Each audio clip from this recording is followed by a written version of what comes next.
to get here. Thank you. Like I said, we are recording. And the way this is set up is more similar to a typical Zoom meeting than a webinar. So there was just a couple of things that I wanted to let you all know. But first and foremost, welcome and thank you so much for joining. There's going to be so much information shared and an opportunity to connect with folks in the breakout sessions, get some questions answered. And we just have some great speakers and experts today. So let's get going. Where did it go? Okay. So because this is run more like a meeting than a webinar, please do just keep yourself muted unless you are speaking. If you would like to use the chat or the raise hand feature, that is more than welcome. There will be times to ask questions. So we do want you to be able to participate and engage that way. We just want to be respectful of our speakers and the information being shared. And because we wanted the breakout sessions, the way Zoom is, we had to do it as a meeting format. So we'll do our best to make sure folks are where they need to be and doing what they need to be doing, so we can keep on moving. But you can choose to keep your video on or off. But like I said, please just be mindful that we can see you, we can see your background. Hopefully, you know, everyone's wearing pants, but if you're not, just make sure you're staying at your desk. Like I said, you can use the chat or the raise hand feature. We do have some staff members here who can help us monitor that. So feel free to utilize those. There will be some poll questions asked before and after the break and kind of in between some of our speakers. Those answers are anonymous. So there are some that are multiple choice. There are some that are yes or no. And then there are some that are kind of short answers. So if you feel up to typing in a question, you can certainly do that. If you don't feel like participating in those, of course, you do not have to. That is completely up to you. But that's just a way for us to gain more information so we know where we can provide more education, more resources, and help you folks get what you need in a way that works for you. So like I said, a couple of times as people are trickling in, the general session, so when we're all sort of together listening to one speaker, those will be recorded. The breakout sessions will not. So that's a chance to connect with each other, you know, should share experiences if you feel comfortable, but obviously just be mindful that this is sort of a public platform, so we can't ensure that anything is confidential or private. So be mindful of that when you are choosing to disclose things in those sessions. And I just also wanted to note that the chat is saved with the recording, as well as chats in between folks.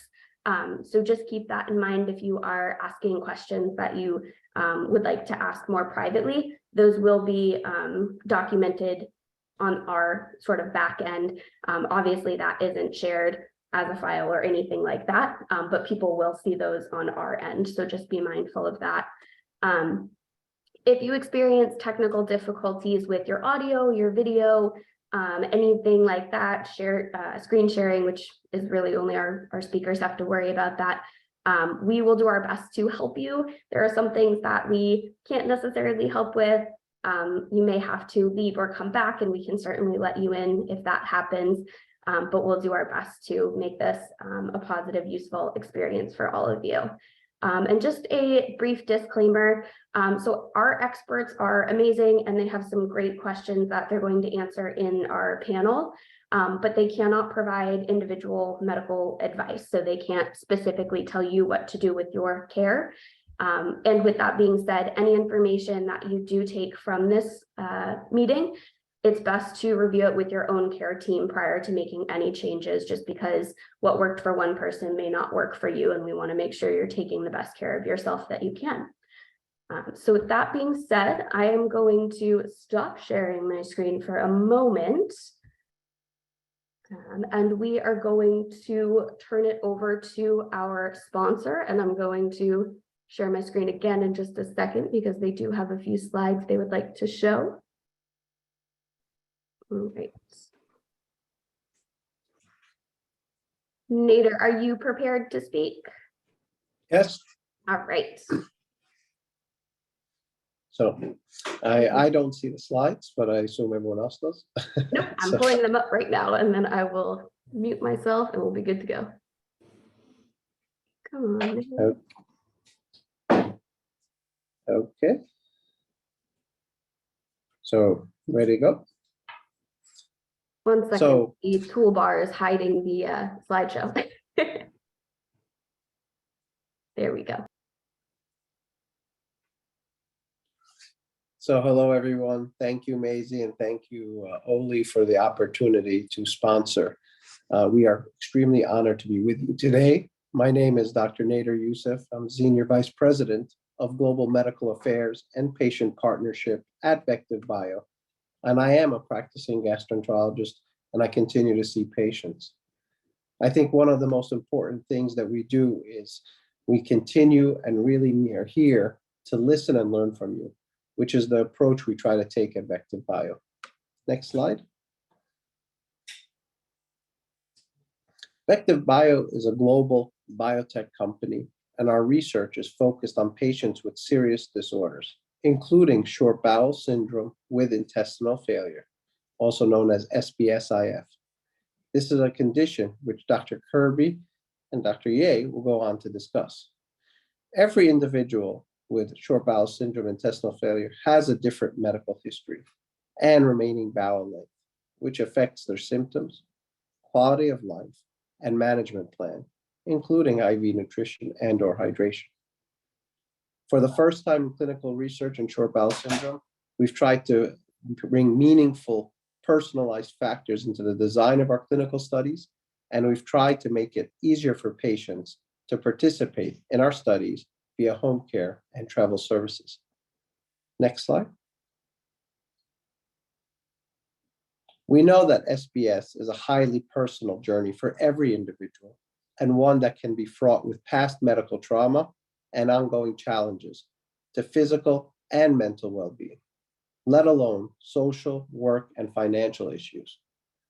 For example, Helen, who lives with short bowel syndrome, intestinal failure following her misdiagnosed Crohn's disease, thanks both her surgeon and her clinical psychologist for saving her life. Next.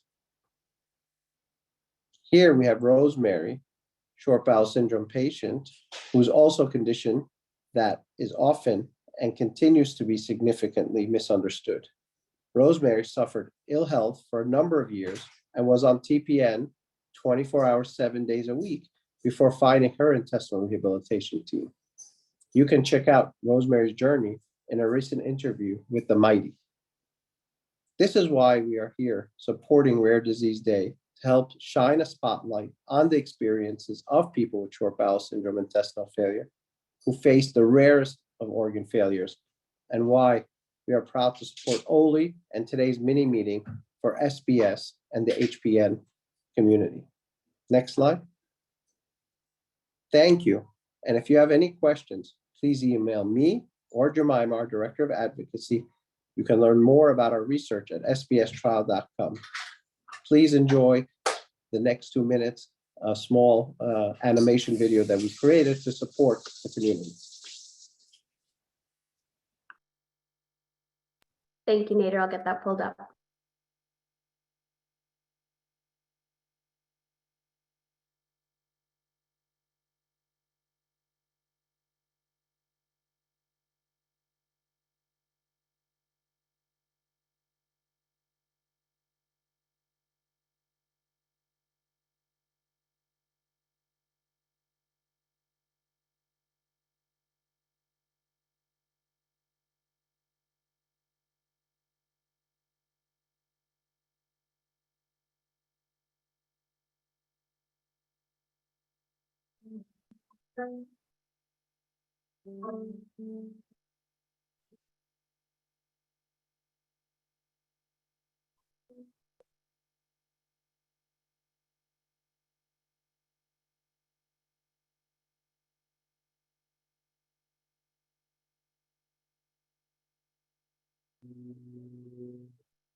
Sorry about the audio on that. I will, once this is uploaded to our website, we will make sure that that is included so you can see the captions as well. So that's one of the downsides of screen sharing. I'm so sorry.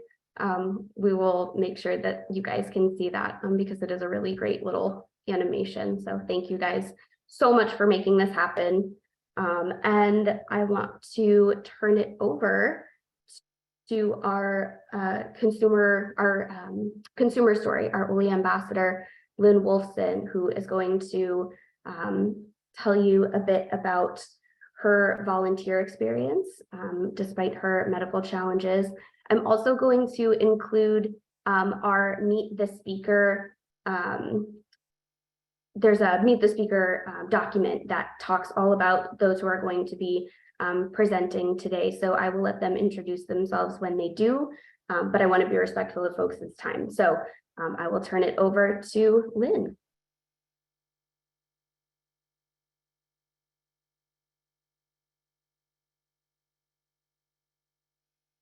Oh, Lynn, you're muted. Thank you. Good morning, friends of the Oley Foundation. First, I would like to thank Maisy for giving me the honor of speaking today. Happy Rare Disease Day. I am wearing my stripes in support of that. My name is Lynn Bolson, and I'm honored to virtually be here to speak about my rare genetic disorder, Hirschsprung's disease, my service dogs, Zev and Ori, and my volunteerism locally and nationwide. I'd like to be able to share my screen. Am I able to do that? You should be able to. Let me know if you can't.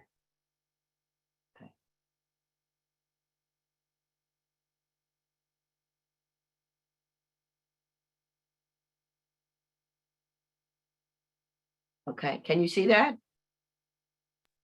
Yes. Okay. With Hirschsprung's disease, the ganglion nerve cells do not form or function in parts of the intestines of the fetus, resulting in the digestive tract's inability to move food and feces smoothly through the intestines. This results in severe constipation, projectile vomiting, obstructions, distension, intestinal ruptures, malnutrition, and lots of pain. Let me give you a snapshot of what my life has been like living with Hirschsprung's disease. I spent the first 4 years of my life getting enemas and suppositories regularly while eating very little. From the age of 4, I began what was to become a lifetime of endless surgeries. I had my first colostomy at the age of 7. Since then, I have had 7 more ostomies. I currently have an ileostomy for defecation, a gastrostomy to vent my stomach, and I catheterize 6 times a day to urinate.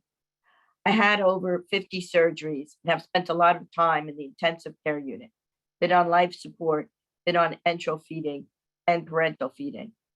In addition, my cervical disc ruptured in 2006 as a result of malnutrition. So my head is now screwed on. Despite all of my issues, I managed to graduate college and earn 2 graduate degrees. I am married for over 36 years and have my mother, 2 adult daughters, 2 grandsons, and I am getting a granddaughter today. My daughter is in labor as I speak. I worked for 9 years as a corporate executive and 16 years as a high school math teacher. After 16 years of teaching, I was forced to stop because I was not able to eat, vomit, defecate, or urinate on my own. I missed having the opportunity to encourage students, other than as a tutor, to conquer their fears of math and help them to excel with their individual gifts. I was very depressed at home after having worked for 25 years and having to suddenly stop. I had a home health care nurse while my husband went to work. However, after a few years, I was able to master my medical equipment on my own. I did not like having a nurse trailing me. I wanted my independence. However, I was not permitted to carry more than 5 pounds due to all my surgeries. So one of my daughters suggested I get a service dog to carry my medical supplies. So I hired a service animal trainer, and we went to the Humane Society, where I adopted Zev. Zev was 2 years old and a trained pet. Jillian, my service animal trainer, gave him intense training for 3 months. The most difficult part was getting him to behave impeccably in public, to ride elevators, escalators, boats, buses, trains, and planes. Then he needed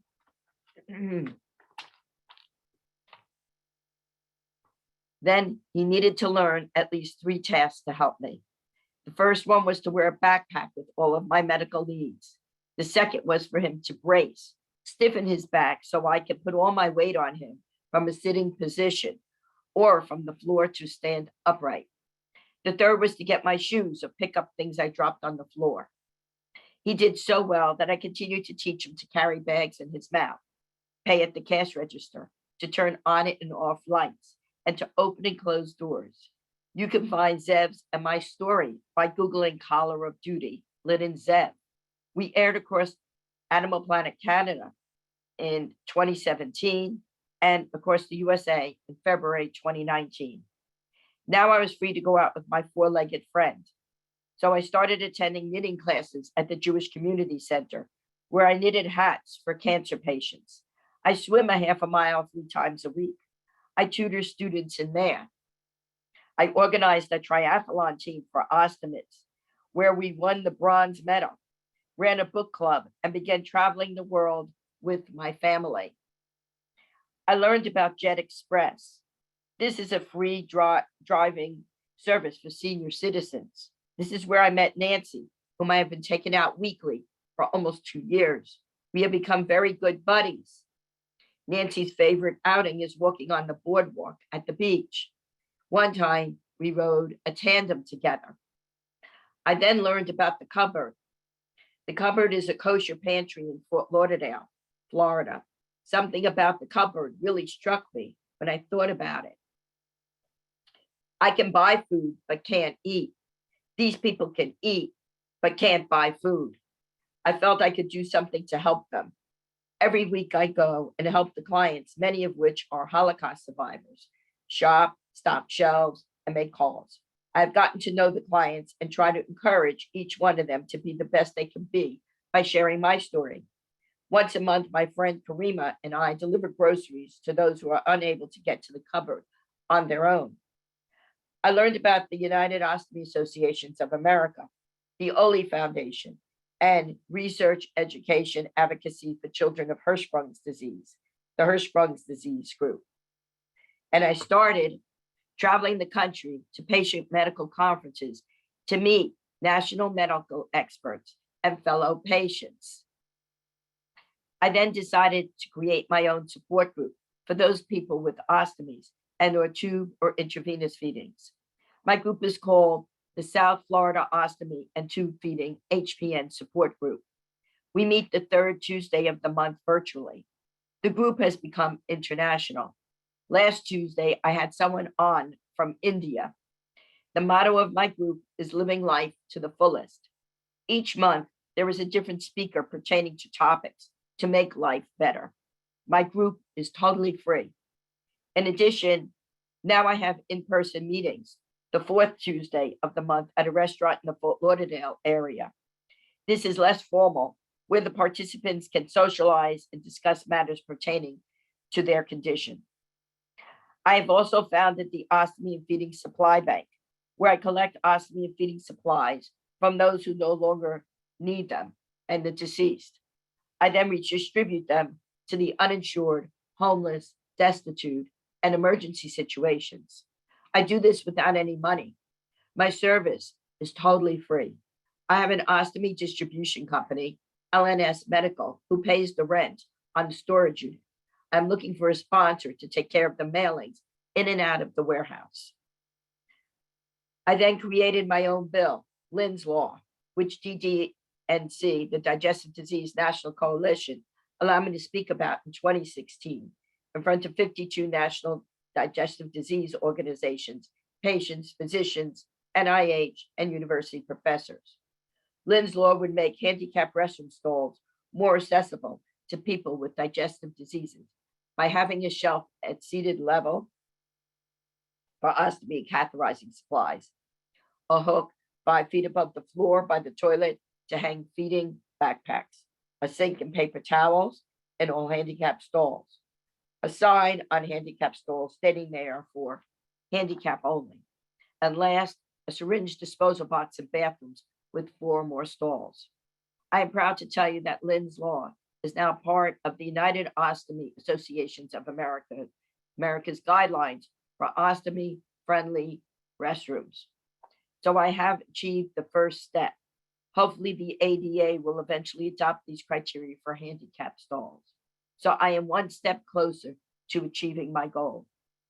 I traveled the country to national conferences to speak about the importance of having handicapped restrooms accessible to people with digestive diseases. Too many people with ostomies and tube and intravenous feeds do not want to leave their homes because of the current lack of accessibility. I speak with senators, Congress people, and have articles published in multiple publications. I want Lynn's Law to be my gift to the world of disabled people. I live in the city of Weston, Florida. Weston has mandated that all municipal handicapped restrooms have a sink, shelf, paper towels, and a hook. I'm working with my state representative, Robin Bartleman, who said she will take Lynn's Law to the Florida House this year. As a result of my advocating with politicians at all levels, I've been given several appointments by Florida Senator Nan Rich.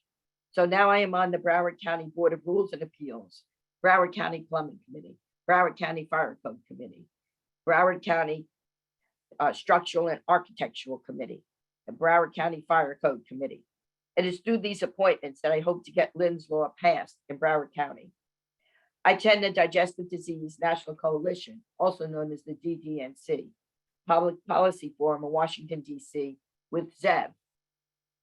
There is where I have the honor of hearing researchers from NIH and university professors across the country report on their digestive disease research over the past year from monies that were allocated to them by Congress.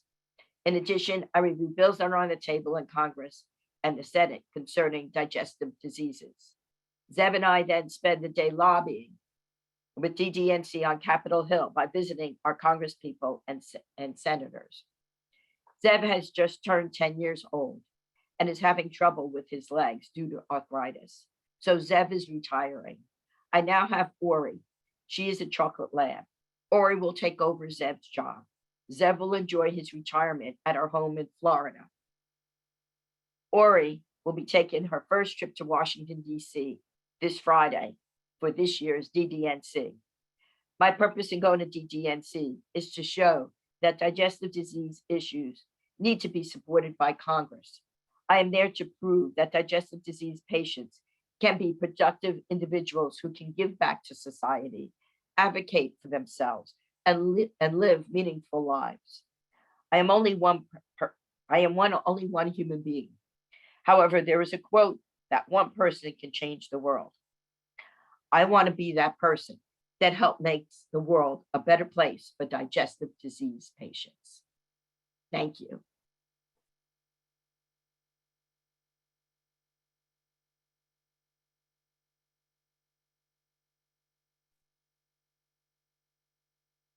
That was awesome, Lynn. We do have a little bit of time. Are you comfortable taking questions if anybody has them? Absolutely. Sure. I love questions. All right. If you have any questions for Lynn, feel free to put them in the chat or raise your hand. You can do that by going down to the toolbar down below, and there should be a button that says raise hand. Crystal Killian, I think, is that your hand? Are you waving or you have a question? No, and that was just clapping. Oh, thank you. But I can't wait to meet him in next week. Oh, you're good. You're coming to GDNC? Awesome. Yes, good. Bethany in the chat says, how can we help you pass Lynn's law with the ADA? Actually, by running to your senators and representatives for the state that you live in. If you're interested, my email is LEWolf. Here, I'll write it here. Is here, everyone. My email is LEWolf 1815, and I have a sample letter which I wrote to New Jersey, which you can make as your own if you want to email me if you're interested in that. We can also help get that out. If that's something that folks are interested in, we can connect you. Yes, and by having Oley supported as well is very important. We appreciate you. That's amazing. Thank you. Thank you. Any other questions for Lynn? We have a little bit of time.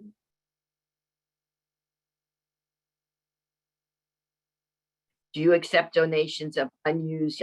Yes, yes. Michelle, Fab, yes, yes, we do.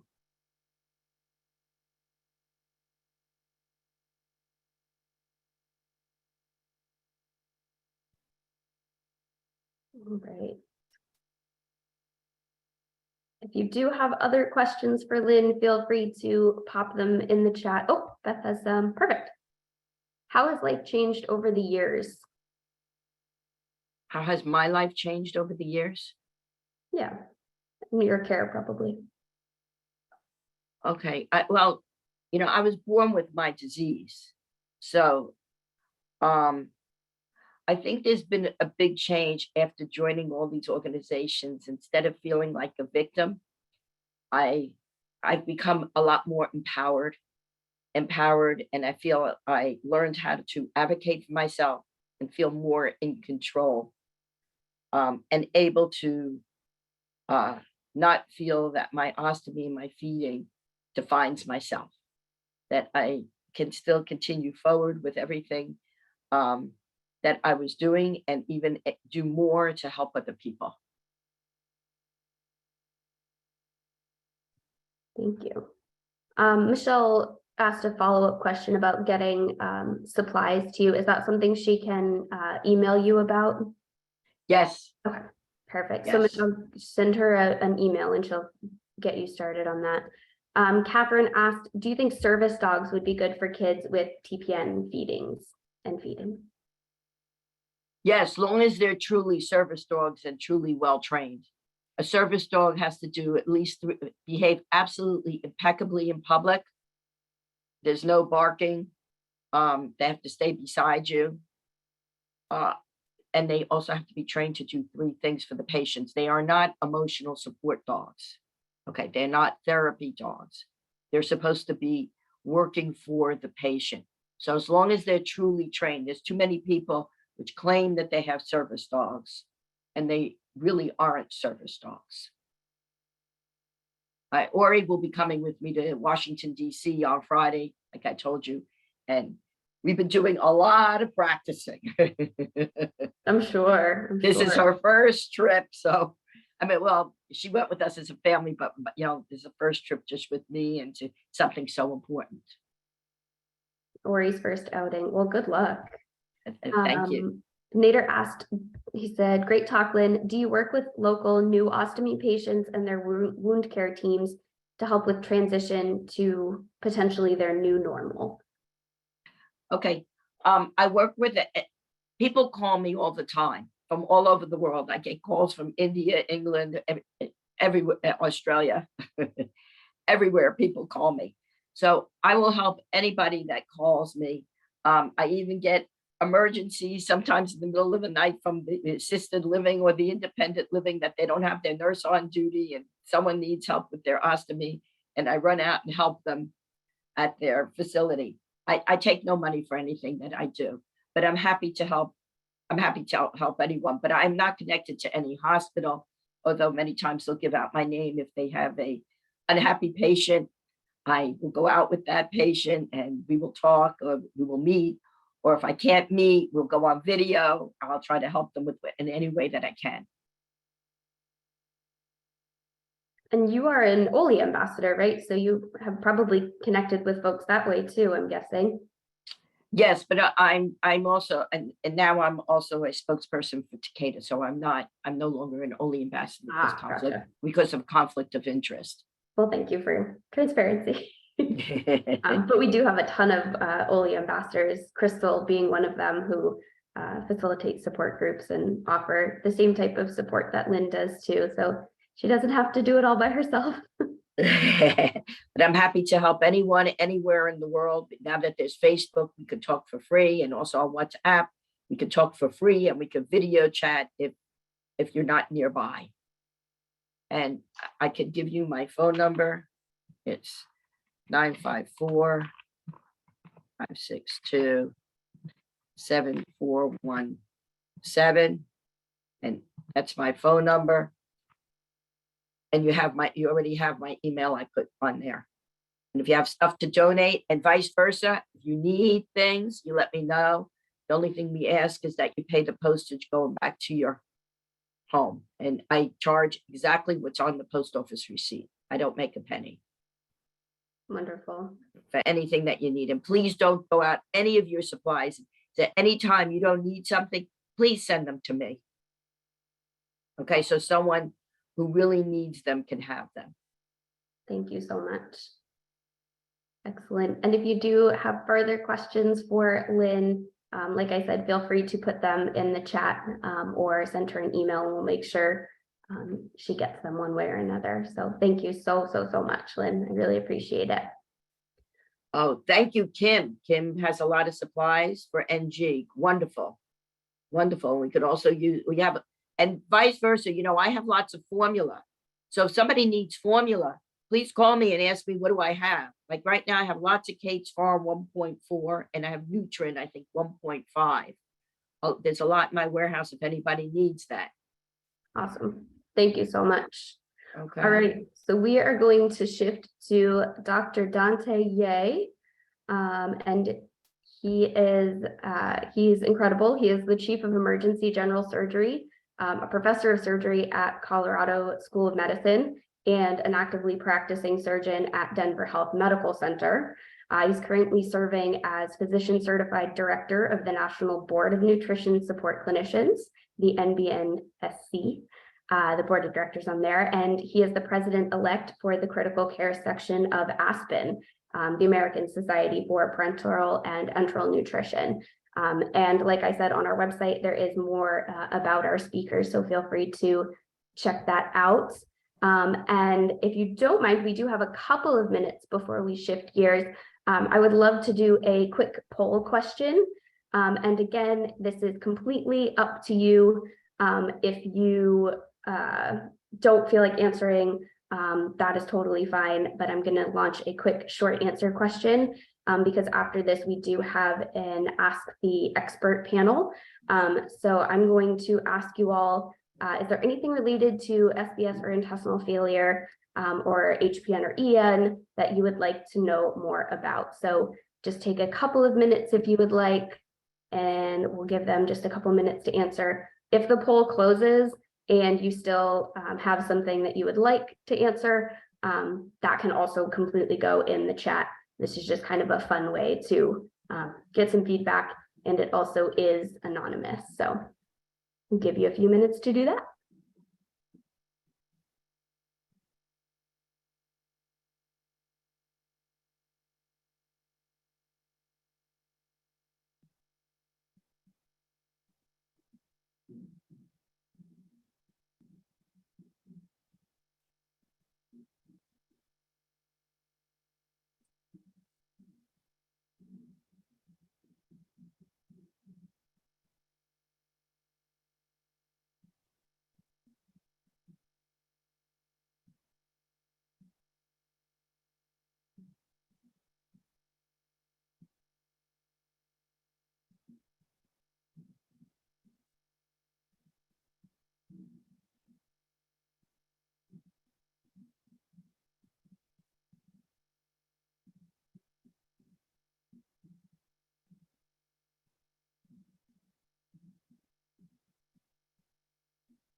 Take about 30 more seconds.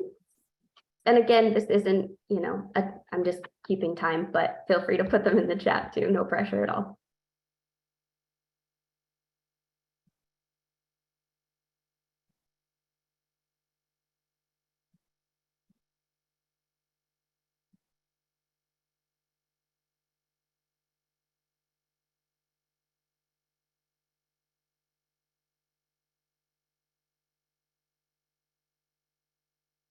Awesome. Thank you so much, you guys, for the engagement, and I will turn it over to Dr. Yang. Great, thank you, Maisy. Just give me a thumbs up. You can see the presenter slides. Yep. And you can hear me okay? Yep, sounds good. Great, well, thank you. I really am appreciative of the opportunity to share some of the knowledge that I've learned about the GI tract. And I also want to thank Lynn for sharing your story and for highlighting the ways that we can advocate and improve life for everyone suffering from intestinal failure and short bowel syndrome. I was requested to give a lecture to patients about basically I was given the title, Get to Know Your Guts. So in thinking about how I would structure the next 20 minutes or so, I decided to break it up into 3 main sections. The first section will discuss the basic anatomy of the GI tract. The second will go over what each of the organs does from a very broad, general standpoint. And then I'll go over some common medical and surgical diseases of the GI tract. Understand that this is very superficial, high level, general knowledge. We can drill down a little bit deeper. I am a general surgeon by training. I've received extra training in trauma and critical care. And I've developed a strong interest in nutritional support. So I have a very thriving and busy practice in terms of reconstructing the GI tract, supporting the patients with enteral nutrition or tube feeds and TPN or parenteral nutrition. So let's get started. So the normal GI tract anatomy, we typically break up the GI tract into the upper GI tract and the lower GI tract. And so here is the schematic of the upper GI tract, starting with the mouth and pharynx, where you put the food in, and then it goes down through the esophagus and enters the stomach. Now, there's a couple of things I'd like to point out here. So in getting the food, you can see my cursor, yes? Can you guys see my cursor? Yes. Okay, all right. So in getting the food from here to there requires a series of coordinated contractions where the esophagus squeezes sequentially along the way to move the food bolus or ball down here. There's 2 sphincters. There's an upper sphincter here and a lower sphincter here, which in normal health prevent acid from the stomach from refluxing up. But it's a very common disorder to have what we call gastroesophageal reflux disease, or GERD, where the sphincter is not completely closed, it's partially open, and the acid can travel up the esophagus. Now, the esophagus does not have a protective feature to protect it from acid. So those are the heartburn symptoms that patients can sometimes experience. It's oftentimes worse at night when they lay down and gravity isn't working in their favor. Okay. So this is the upper part of the GI tract. As we get a little bit, okay, so here we are, we're going to focus in right here on the lower esophagus as it transitions from the esophagus, from the thoracic cavity to the abdominal cavity. We have the stomach, and that's the first intra-abdominal organ. Next, we have the duodenum, and I'll discuss that a little bit more. Behind, basically, the duodenum cradles a pancreas. It forms kind of a C loop. You can see this sort of C structure right here.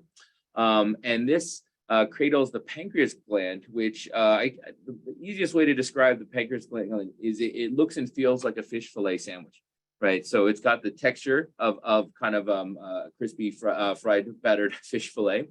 And it has some functions which we'll talk about in the future, in a later slide. But that's where the pancreas lives, deep in the soul of the abdomen. Adjacent to that is the liver. Okay, so the liver takes up basically the entire right upper quadrant of your abdomen. And this is about the right size, what it would look like. It has a left lobe over here and a right lobe.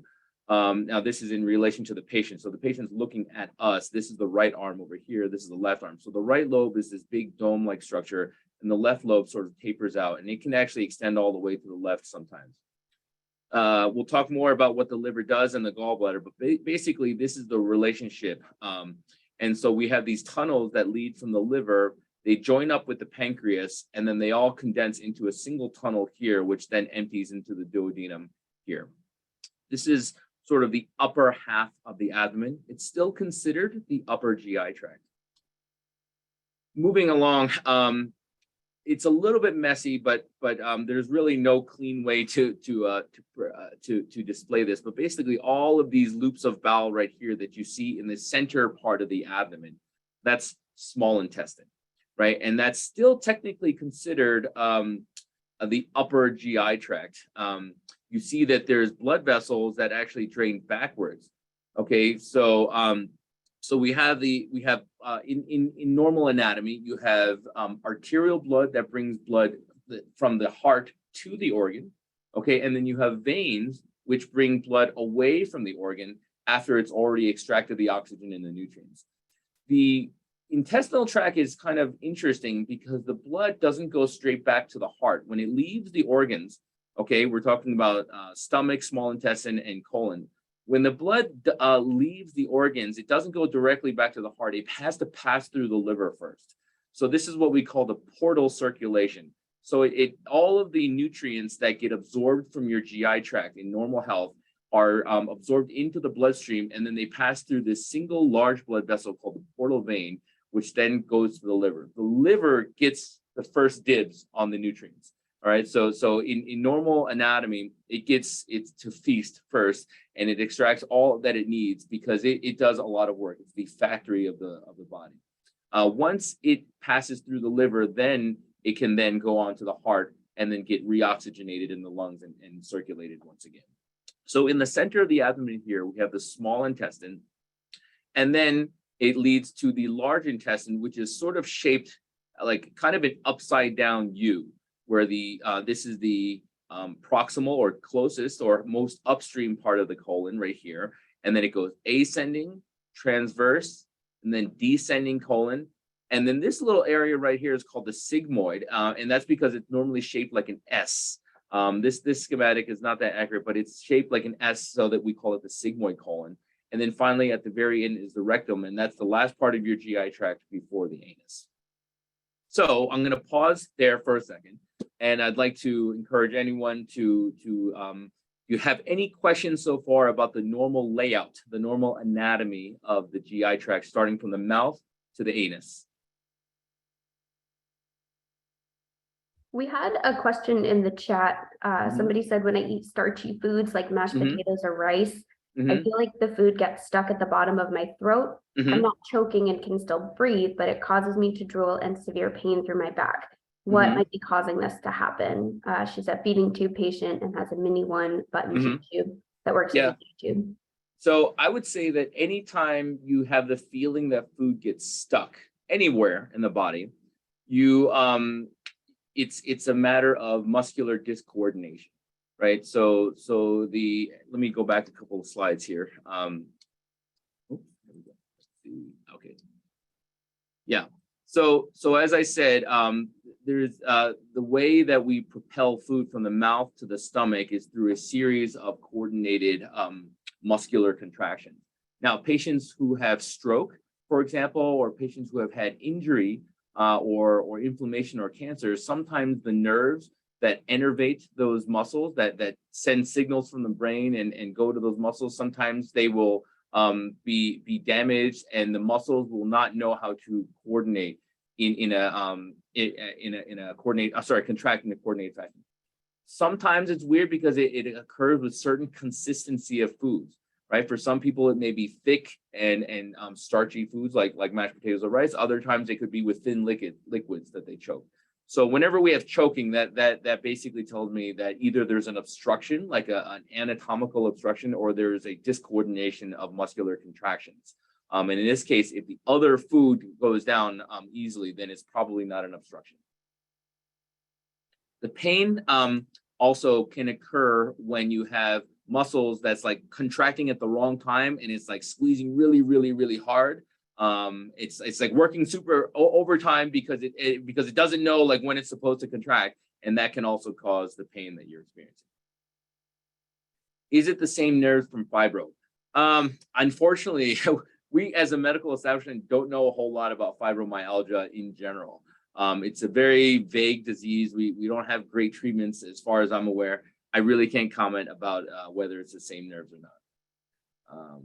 Question while you're on this slide, can you point out where the trachea is so that we can see where aspirations would occur? Okay, well, the trachea, it lives, so the trachea is the windpipe. That's the colloquial name for the trachea. And our airway shares the same entrance as our GI tract. So up here, the nasal passages and the oral passages are all the same until you get to around here.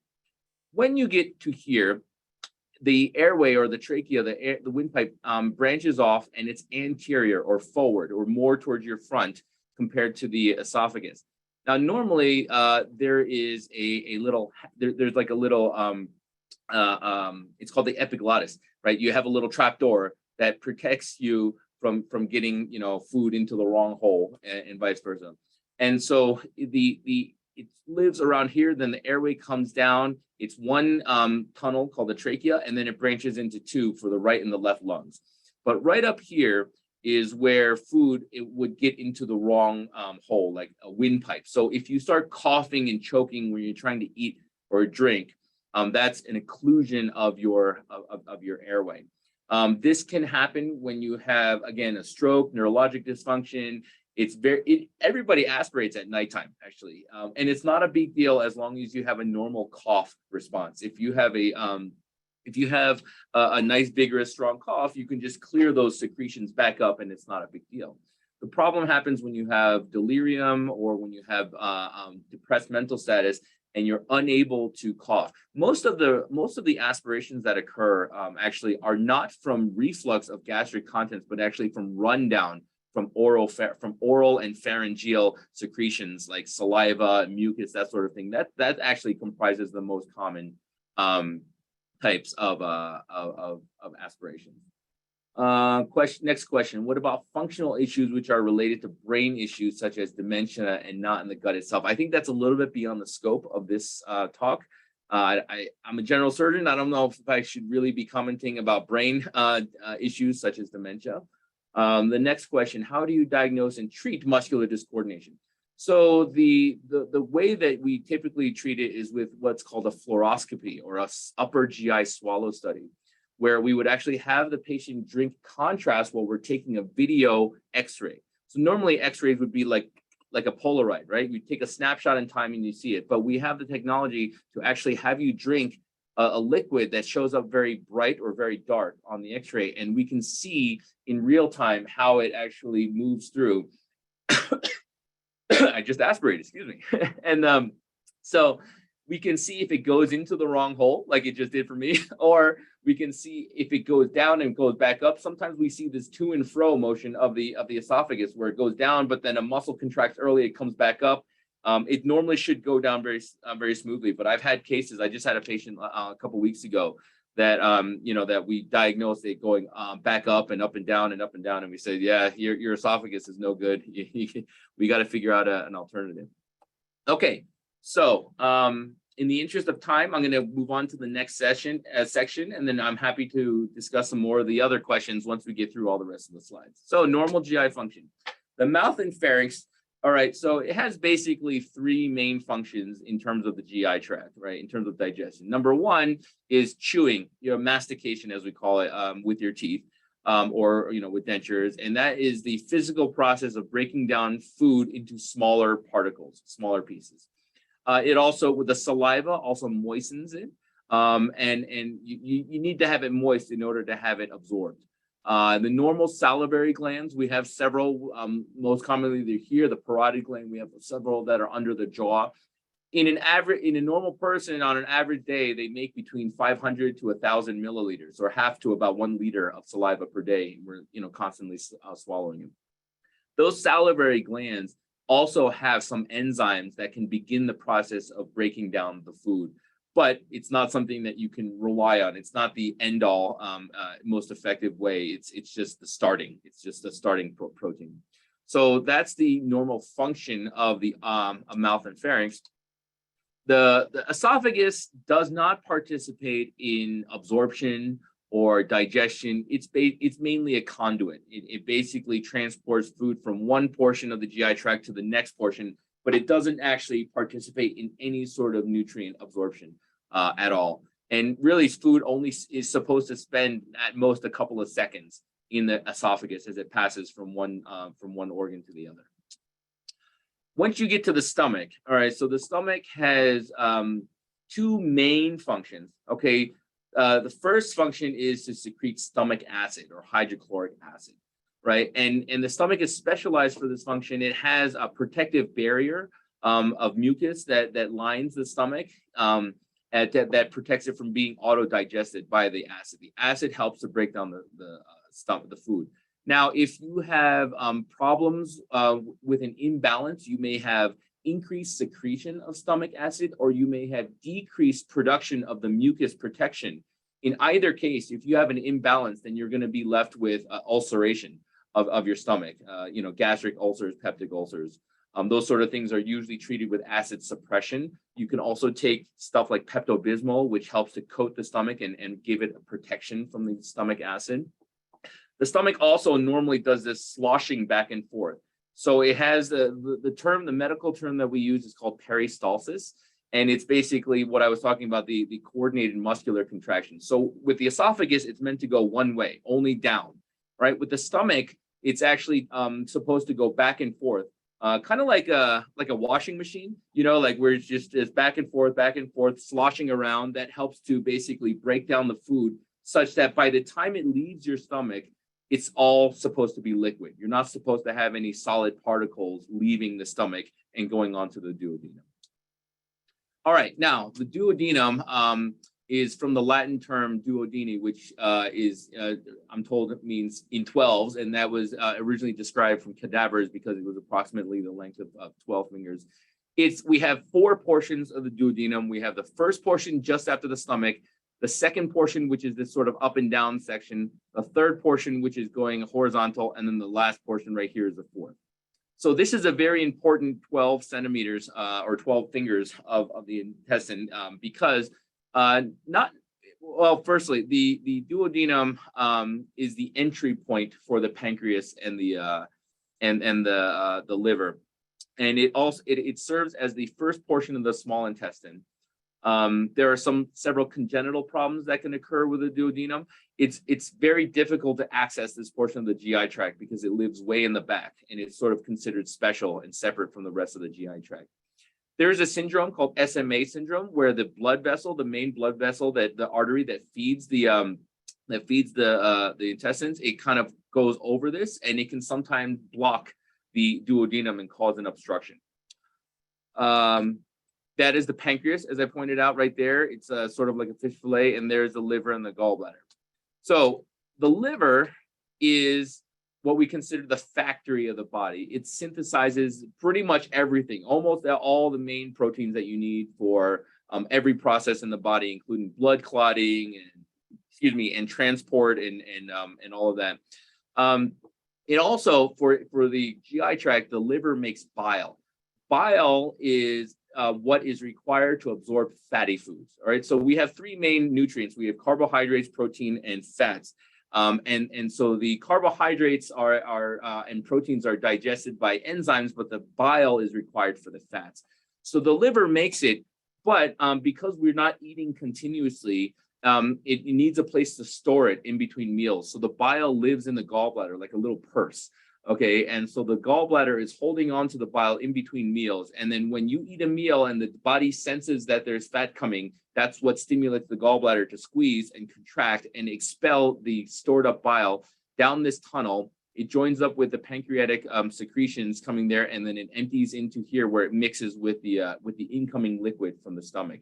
And that is crucial. That is key to absorbing fats. The pancreas has two main functions in the GI tract. One we call endocrine function, meaning that endo meaning inside, like inside the bloodstream, that the pancreas secretes insulin, right? Without insulin, you become a diabetic and you have problems with blood sugar. So this is related to carbohydrates. When your body breaks down carbohydrates, it's absorbed as simple sugars like glucose and fructose and stuff. And then in order to prevent wide swings in your glucose levels, which can be very, very bad for all sorts of things, the pancreas then secretes insulin to help regulate that. Now, the other function of the pancreas is called exocrine, meaning outside of the bloodstream. The pancreas also secretes additional digestive enzymes such as amylase and lipase and other, which are all used to break down carbohydrates and protein. And finally, another exocrine function is the pancreas secretes sodium bicarbonate, which is a base. Okay, it's an alkaline, which serves to neutralize the stomach acid. So by the time the food has passed, it's liquid. By the time it's past this second portion of the duodenum, it should be a neutral pH. All right, so it's acidic, it's acid up here, but then it meets the bicarbonate here and it becomes neutral for the entire rest of its journey through your GI tract. The small intestine can vary anywhere between like 10 to 16 feet in length. It's highly variable. I don't really pay attention when people say, oh, they took out, 5 feet of intestine from me. I said, okay, well, that doesn't matter. What I want to know is how much is left. Because if you were starting out with only 7 feet, then that's a problem. But if you were starting out with 16 feet, that's fine. But we're way more interested in what's next, or what's left, not what was removed. The jejunum is the more upstream part of the small intestine, just after the duodenum, and the ileum comes later, just before the colon. There's really no defined border between the jejunum or ileum. We've never really been able to find it. We know that certain foods, medications, and vitamins are preferentially absorbed in certain portions of the GI tract, but we really can't define in any given patient when you cross over from jejunum to ileum. But there are highly specialized portions of the ileum, which, for example, the ileum right before the colon absorbs special nutrients and also bile. Most of the bile is reabsorbed right there. So when your liver secretes the bile, it's actually used to recycling greater than 99% of it back into the bloodstream. The 1% that doesn't get absorbed, that's what colors your stool brown. All right, so just in case you're curious, that's what gives it the brown color. So if you don't have brown stools, then there's something off about your GI tract, about the way that it's normally recycled. I'm going to keep moving on. So the small intestine has two types of peristalsis. One of them is the back and forth washing machine sort of to and fro motion that I described earlier for the stomach. That helps to, again, further break down the food particles and agitate the liquid. The other one is the sort of big wave that sort of makes its way through. It's called the migrating motor complex. And this can be a source of problem for dysmotility issues when it's when you don't have this big wave that sort of pushes everything forward. And then at the microscopic level, if you look over here, this is what it looks like, a whole bunch of little fingers hanging out, into the lumen of the small intestine. So they're called villi, which stands for Latin for shaggy hair, and that's actually how the food is absorbed at the microscopic level at these villi. The final part of now we're in the lower GI tract. So the colon and rectum is technically considered lower GI tract. And the main function of the colon is to dehydrate the stool, right? So when it leaves the ileum and it enters to the first portion of the colon, it's pure liquid. It's like for those of you who have ileostomies, right? It's pure liquid. It's maybe got some chunks of there, but it doesn't look like the normal stool that you would see when coming out of the anus. The first portion, the right or the ascending or right colon, as we call it, in normal health does most of the dehydrating. It reabsorbs most of the water and turning it from liquid into a solid stool. And then it makes its way down the colon. If you've had colon surgery, the rest of the colon can take over that function, but it sometimes takes a period of adjustment. The appendix is a little dongle. It's about the size of your little finger, your pinky. It hangs off the side of the colon. We believe that it was served some sort of function in the past in our evolutionary history, but currently we don't really consider it as a necessary organ, and it's most commonly it just gets inflamed or infected, causing pain and symptoms. It can serve as a reservoir for normal colon bacteria. Those of you who are familiar with the term microbiome, everybody has a fingerprint, if you will, of bacteria species that is unique only to you. And if you take antibiotics or have stressors or anything else, then it can wipe out your microbiome and it can cause all sorts of problems that we're just learning about now. But we think that there's evidence that your normal microbiome can hide out in the appendix during these periods of stress, and it can serve to repopulate your GI tract with your microbiome. Finally, the rectum does not participate normally in nutrient absorption. It can absorb some medications, like for those of you who've given rectal Tylenol or other medications. So it does have some absorptive capacity, but not much, but it mainly serves as a holding area for stool for when it's an appropriate time for you to evacuate and go to the bathroom. All right. The last slide in this section is talking about the types of nutrients. In the interest of time, I'm not going to get too much into this, but basically from a medical standpoint, we tend to divide our nutrients into macronutrients and micronutrients, which I've listed here. All right, moving forward, Maisy, how much time do I have left? Have I already gone over time? Nope, about 10 minutes. Okay, all right, good. So I think it'll take about 10 minutes to go through this last section. So we're going to talk about common GI diseases. I recognize that a lot of our audience today probably have uncommon GI diseases and rare diseases. So please bear with me if I don't discuss your particular disease, but if there's time, we can talk about it afterwards in the question and answer session. Commonly, the short bowel syndrome is pretty much, the name pretty much describes it all, that you have lost intestines or you were not born with them, something happened. And you have anatomically, you don't have enough length to absorb the nutrients and water that you need to sustain health or hydration, right? I'm sort of going into intestinal failure territory here, but this is, the anatomical definition of short bowel syndrome. However, one can have plenty of length of bowel, but the quality of the bowel may be such that you're unable to sustain health or hydration. For example, if you have inflammatory bowel disease, okay, so you may have 3 meters of intestines, but all of that intestine is inflamed and not working properly. If you've had radiation damage from cancer treatment, or if you've had some sort of motility issue where you're either moving food too fast or too short, or too fast or too slowly through your GI tract, then you could have intestinal failure, which is sort of overlapping a lot with short bowel syndrome. When we talk about surgical causes where we remove intestines for whatever reasons, the 3 types, 1, 2, and 3 of short bowel syndrome are they're in decreasing order of, So type 1 is the worst type. Let's put it that way. So that means that you don't have any of your lower GI tract, your colon, your rectum, your ileum, none of that is participating. The food is just coming down your stomach, duodenum, and then out your jejunum. All right, that is the most difficult type to treat. The type 2 is where we have connected the jejunum directly to the colon. All right, so we do not have any ileum or half of the colon, but we're connecting the jejunum to the colon. And then the most favorable type 3, is where we're actually connecting small bowel to small bowel.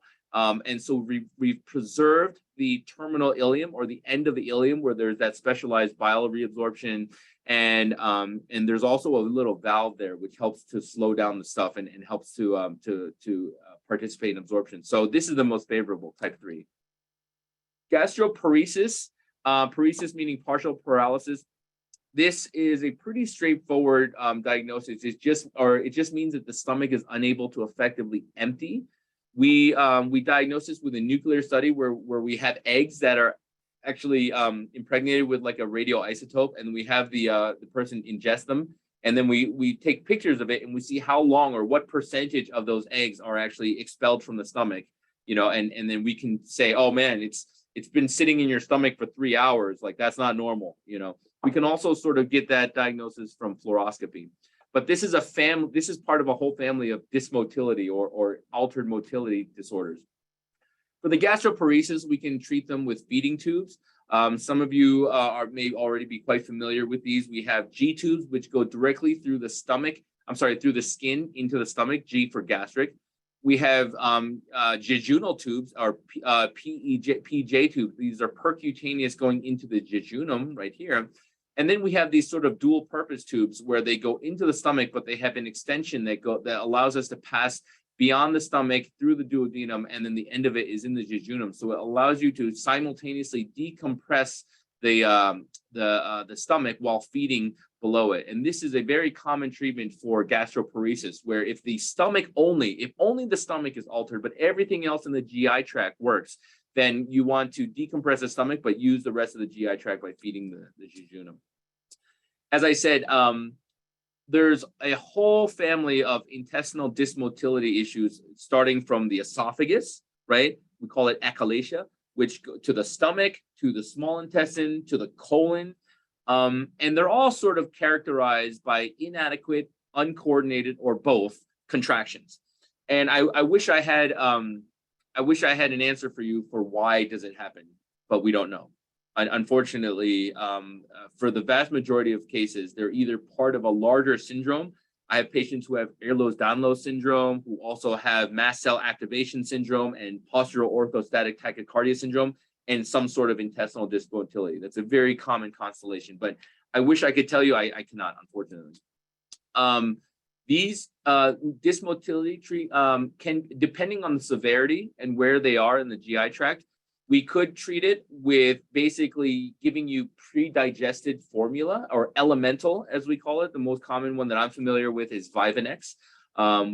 Kate Farms also makes like an elemental formula. So these do not require as prolonged contact time with your GI tract as like normal food. They're also already divided. They're all pre-digested, so you don't even need a functioning bile and pancreas secretions. You can just absorb them on their own without anything else. We can treat them with TPN if you can't even tolerate 2 feeds, like the elemental 2 feeds. And then the ultimate treatment is just to replace the damaged organ and do an intestinal transplant. There's this term, chronic intestinal pseudo-obstruction.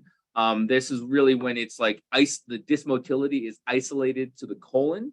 And patients usually have problems with cramping, bloating, chronic constipation, like they need aggressive enemas, they just can't get anything going. Sometimes it can be so bad and so debilitating that some patients would prefer to just remove the organ and give themselves an endostomy in order for the quality of life. All right. The common GI operations. So bariatric surgery, this is now one of the more common procedures called a gastric sleeve, where we remove basically 80 to 90% of the stomach, which is normally shaped like that, but we staple it off so that it is a very thin, narrow tube. This is a restrictive procedure. You may hear it referred to as stomach stapling. And this basically makes it difficult to eat large amounts of food at any given time. And it makes you feel full sooner as well. So this is what we do with the gastric sleeve. It also has some hormonal effects that I don't really know much about since I'm not a bariatric surgeon.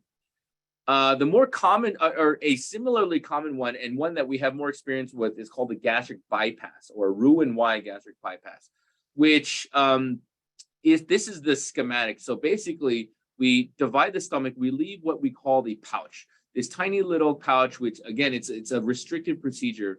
But because we've disconnected it from the rest of the GI tract, we have to reconnect it. So we bring up a bypass limb. This is called the Roux limb, and we plug it in. This is jejunum. We plug it into the pouch here, so that the food comes down your esophagus through your GE junction, your gastroesophageal junction, goes into the pouch, and then empties into your Roux limb, and then it rejoins the rest of your GI tract later on down. Usually about 100. This Roux limb is about 100 centimeters, and then this is usually about 25. So all of your bile and pancreatic secretions are still here in what we call the biliopancreatic limb, and they join up with the food stream, the alimentary limb, down here later on. And so it serves two purposes. It's a restrictive procedure, but it also bypasses a large portion of the upper GI tract, and it causes malabsorption, right? And so that's part of the magic of how it causes weight loss. This is my last slide, and this is basically to describe some of the different options for ostomy. Ostomy being the Greek word for opening or mouth. So we can bring the intestine to the surface of the skin anywhere along the GI tract. We can do esophagostomy. We can do gastrostomy for stomach. More commonly, you'll see it in the small intestine as ileostomy or jejunostomy. For patients with colon problems, we can give them a colostomy. And then they can be either single barrel or an endostomy, as we call it, or they can be double barrel as a loop, such as this, where we actually would have access. So the stool, the feces would be coming out of the proximal loop, out of the proximal hole, but we could actually feed distally if we wanted to. We have the option to access the distal limb below. And then this loop is very simple to close later on. If it's a temporary ostomy, doing a loop makes it a lot easier to reverse it, and it's a much shorter and easier operation than the standard endostomy. So that's about 35 minutes or so. I went a little bit over. I apologize for that. But that's a brief, generic introduction to the GI tract anatomy, function, and some of the common diseases and operations that we do. There's my email at the bottom. Feel free to reach out to me. I'm at Denver Health. I'm the Chief of Emergency General Surgery here. I also have an intestinal failure practice. And I'm happy to take any questions and discussion. I made note of some that were noted in the chat kind of as you were going, but this is also a great segue into our panel. So we'll start with these and then bring Kristie in for some other questions. So one of the first ones was, do you have a reference or tool we could look at for a different color of stools to kind of know where things are at? Well, I don't have a handout. I don't have like a typical patient education handout. I'll just say that in general, if like, for example, if your stool is white, if your stool has no color to it at all, that suggests that there's a blockage of your bile even from leaving the liver. All right, we see this sometimes in patients who have like pancreatic cancers or duodenal cancers where there's a blockage of the bile before it can even make it into the GI tract. If your stool is dark, like black or like tar or red, then that's a sign of GI bleeding. So when you have bleeding into your GI tract, if it spends enough time in the GI tract, it gets broken down by the enzymes and it becomes black. So typically we say upper GI bleeding, like if it's from the stomach or the duodenum, it's had all that time to travel through your small intestine and colon. By the time it leaves your anus, it's black. But if it's lower GI bleeding, most commonly from like diverticulosis or from a colon cancer or something like that, it's so far down the GI tract that it hasn't really had time to get digested. So it will come out of your bottom looking maroon or even bright red sometimes, like if it's a hemorrhoids or something like that. Other colors, I don't know. I mean, it can do with medications. I know that iron turns your stool black. It can look like bleeding like that. And that's about what I would say in general. There's all sorts of special cases that after that that we have to discuss on a case-by-case basis. Absolutely. Thank you. Have you noticed patients' GI conditions getting permanently worse after they get COVID? I have one or two patients who started out with GI dysfunction, mild, who caught COVID, have other symptoms of long COVID. We are still learning a lot about long COVID, and I've seen it. Yes, I've seen it. It's not related to just COVID either. I mean, people get the flu, like other sorts of, viral diseases. So anything can happen. And I wish I had a better explanation for why, but nobody really knows why these sort of things occur. Can you explain the mesentery and what it does? Yes, good. So the mesentery is the blood supply to the intestines. Right. So every organ needs blood, mainly oxygen. The blood is a carrier for oxygen. And so it looks, I wish I could. So if you think of like the intestines like a tube, like running like this, the mesentery is like two leaflets. It's yellow, it's fatty, it's leaflets that come up to meet the intestines. And so the mesentery brings blood to and from the intestines. Thank you. A couple of the others were from our poll that we did. So I think that is all from that. Yep. Okay. So I'm going to stop sharing my screen. Again, there's my email. You can also, there were questions about the slides. You're more than welcome to distribute these slides to everyone here, and they can distribute them, whatever one. It's not copyrighted. You can have free access to it. Perfect. And they will be on, Bethany, I did make note of your question, so we'll transition into the panel and we'll make note of that. They will be accessible in a PDF format on our mini meeting page on our website. So oley.org/page/Oley mini meetings. I'll put it in the chat again. So I'm going to spotlight you. And I'm going to try to find Kristie too. So we did collect some questions from our registration. So we are going to ask those. Let's see if I can find.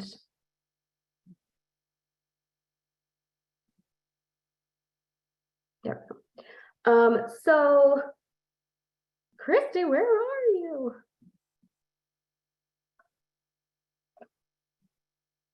Let's see. I'm here, Maisy. Can you see me? I hear you. There you are. Perfect. Okay. Can I spotlight both of you though? Okay. So the first question, and Kristie will give Dr. D a chance to rest his voice. What advice would you give someone new to a J tube? I think my biggest recommendation would be to take it slow and give it time, be patient. Initial jejudostomy feeds can cause a lot of abdominal discomfort, increased intestinal output, diarrhea, nausea. If you give it time and you advance feeds slowly, the intestine will adapt over time, and then by doing it slowly, you will be able to take in more volume. I highly recommend using a gastrostomy tube or oral route for medications if possible, if that's a possibility. And just giving it time, that's my biggest recommendation for that. I think people become frustrated early on really easily and just need to see the big picture over time. Your intestine does adapt, and you're able to tolerate feeds more comfortably. Thank you. And Dr. Ye, anything to add to that advice for someone new to a J tube? Yeah, I agree with everything that Kristie said. I would give you also one additional caveat, which is to pay close attention to how the tube that you have, If you're new, it's a brand new J tube, you probably don't have a low profile one. It's probably one of the longer ones that sticks straight out, like 90 degrees out. All of these tubes have markings on the tube in terms of length. And so when I put in a J tube or a J tube, I always dictate in my operative report, where is it at the skin level? Okay, so in a typical human adult, it's somewhere between like 3.5 to 4 centimeters at the skin level for the stomach. It may be a little bit shorter for the J tube. It's different in everyone, but one of the common complications that I see a couple times a year is called buried bumper syndrome, where there's an external bolster, and if it gets too tight, and if you keep pulling on it, then basically you're compressing your tissues between the external bolster and the internal bolster, and you're causing tissue ischemia and ulceration. It's kind of like a bed sore. And so what I would encourage you is, in addition to taking it slow and being patient, regarding the tube itself, keep it clean, rotate the bolster at least once or twice a day, and pay close attention to what the number is at the level of the skin. You don't want it to be more than 1 centimeter in either direction. So if you woke up from your procedure and you see that it's at 3 or 4, just remember that, and then every day make sure that it's within about 1 centimeter or so of that marking. Thank you. I'm going to bump up a couple for folks that are here. So is intestinal dysmotility a form of dysautonomia? You want to field that, Kristie, or do you want me to go first? You go ahead. Yeah. I'm So, familiar with dysautonomia and the intestinal failure and all. I appreciate you acknowledging the whole mast cell and Ehlers-Danlos and how all those coincide. Before you do answer that, I apologize. I was so busy trying to find Kristie.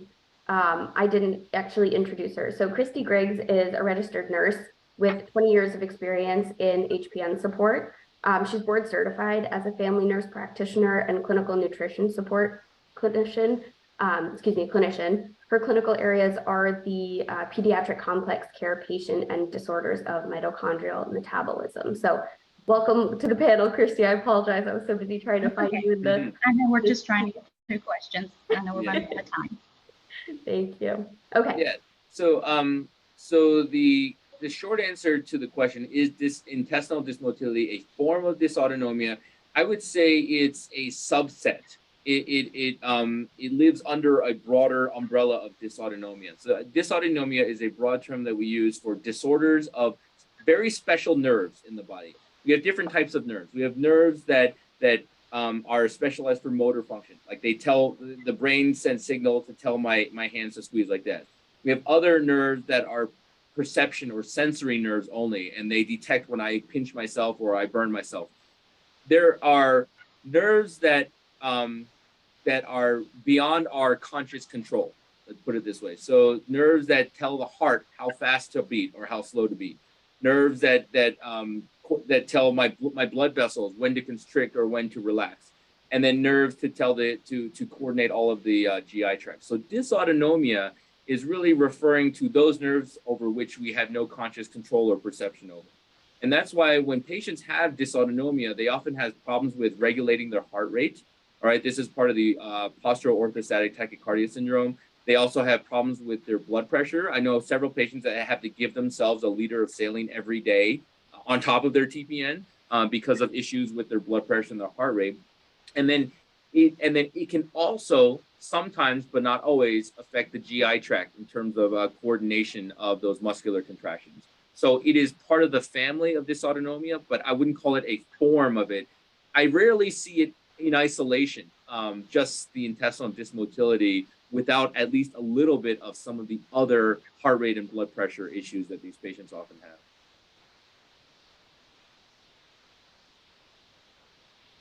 Anything to add?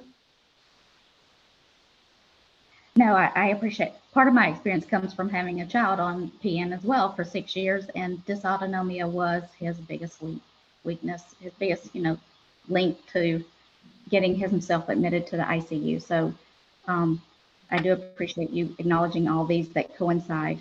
It's multifaceted. Mm-hmm. Thank you. Okay. How do you manage a GJ tube constantly flipping into the stomach. You want to go first? Yep, that's a surgeon question. I'm Okay. gonna defer. Yeah. So this happens quite frequently. In the past, there was a company that used to make a tube that had a little loop in it. It was called a Shetty. All right, so the Shetty tube, if they did not have a Shetty, I would exchange that G tube out for the Shetty, which actually, because of that loop, which sits in the duodenum, it actually prevented the flipping back more better. Unfortunately, the company stopped making it, and I used up I hoarded them for about 6 months, and I kept them, but unfortunately, I don't have them anymore. So the treatment at this time would be to separate the two. So what the GJ tube is, it's trying to get two functions into one tube, right? One function is to decompress the stomach. The other one is to feed the jejunum. And so after the second time, when a GJ tube flips up or coils or gets malpositioned, that's when I recommend the patient to separate the tubes into two separate tubes. So you have one short, squat tube in the stomach to decompress it, and then we'll surgically place a separate tube through a separate puncture wound directly into the jejunum. And that takes care of the issue that we have, which is, this is always a story. The patient's like, oh, I was doing great. I was tolerating my tube feeds and everything's going great. Then all of a sudden I started vomiting, right? All of a sudden my G tube output came up too much and now I'm dehydrated and stuff. And so I'll just get an x-ray in the ED and I'll say, okay, you see it's coiled. It used to look like this. It used to outline the stomach and the duodenum and go, now it's just coiled in a ball in the stomach. So the treatment for that, unfortunately, is to get another tube and to separate them. One thing that we have done is I've had endoscopists clip the tip of the J tube to the mucosa or the lining of the intestine, but that clip only lasts about a week or two and then it falls off. So it's not a durable treatment. Thank you. How often should a Mickey G tube balloon be deflated and reinflated and changed?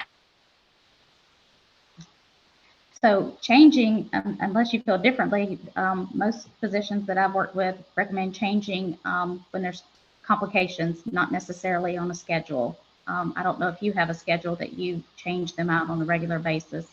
And usually the complications may be, like you said, the Berry bumper syndrome, a stoma that's just not healing, or a lot of leakage. They try to go to a larger size. So that's my input on changing out tubes. Unless you feel differently, do you have a schedule? No, I don't have a schedule. I do think that periodically we should be testing the competency of the balloon. If you're using a balloon port, not all of them have a balloon. Some of them have that mushroom tip on the inside. But if you see on the outside, if you see a little side port that says BAL on it, and that means it's a balloon. It's usually written on the side also the size of the balloon, like a 14 French or an 18 French, and then the number of cc's that balloon can accommodate, usually like 3 to 5 milliliters, something like that. So I would say maybe like once a week or so, get a saline, get a syringe, aspirate, attach it to the balloon, pull it all the way out, make sure that you have that like it's like 3, whatever you put in last time, that you got the same amount.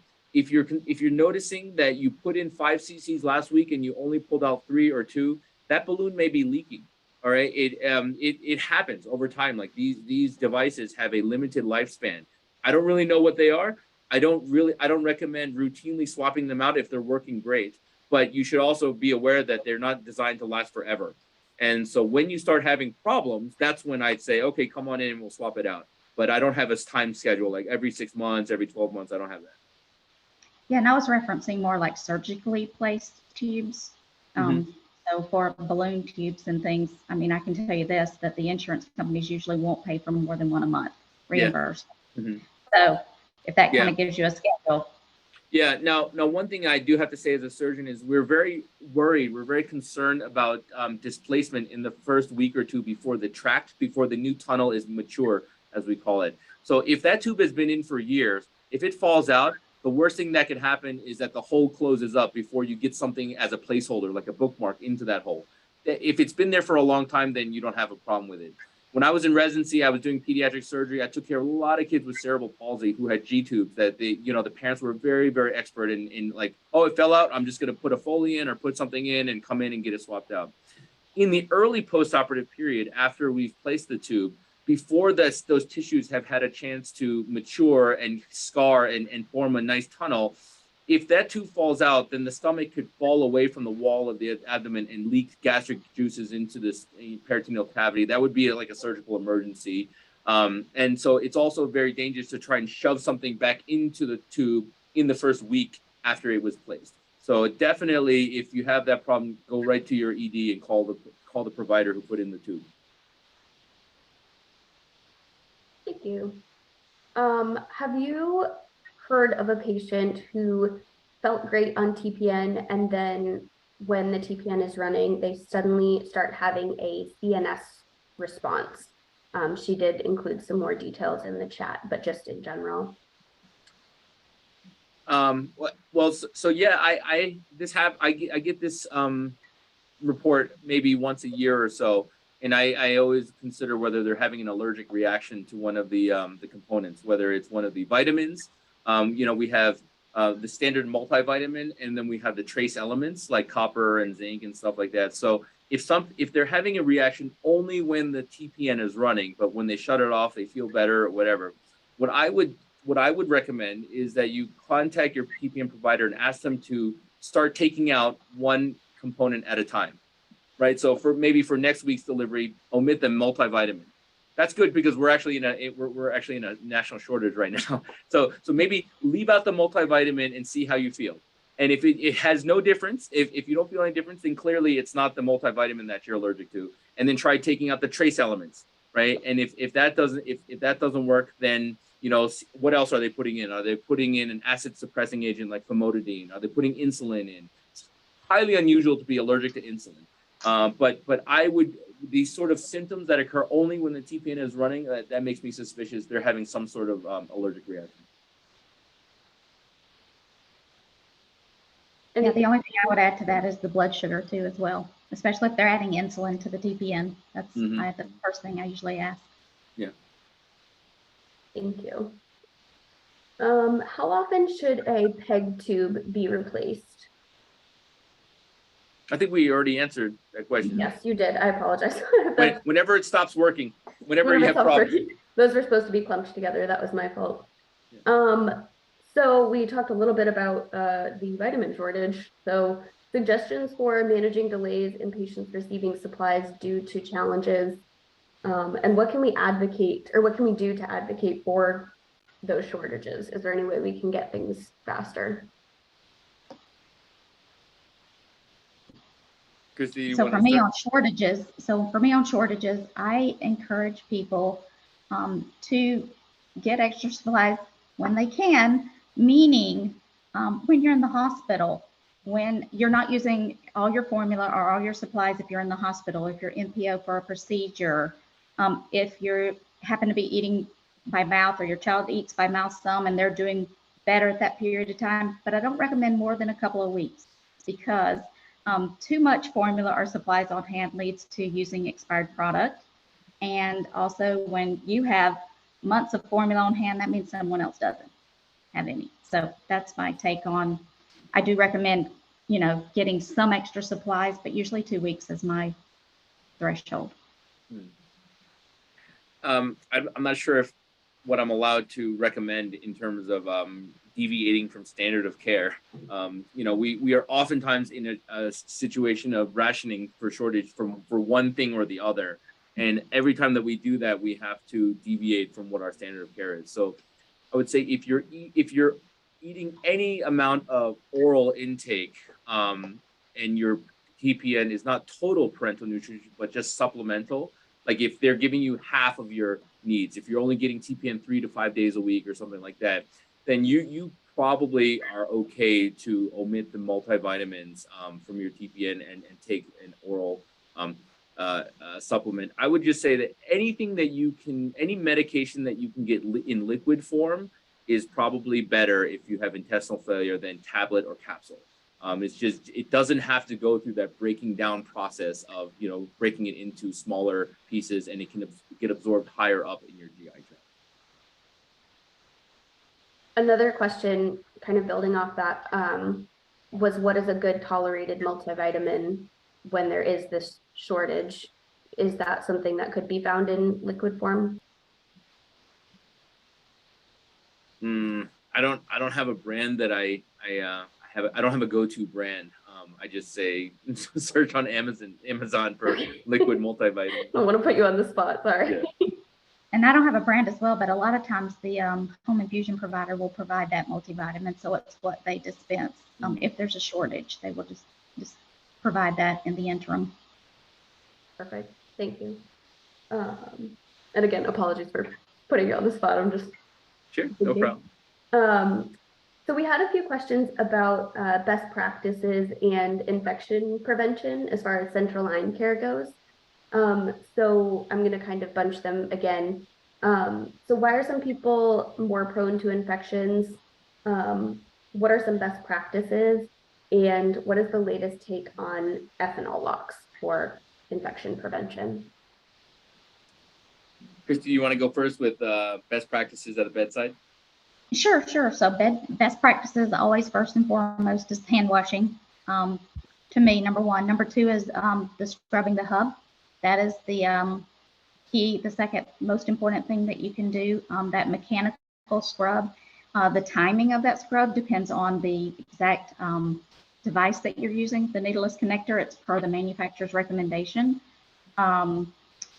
Using aseptic no-touch technique when you're preparing the TPN or when you're doing your line care, which means you have key sites and key parts, and you don't touch your key sites with parts that aren't sterile.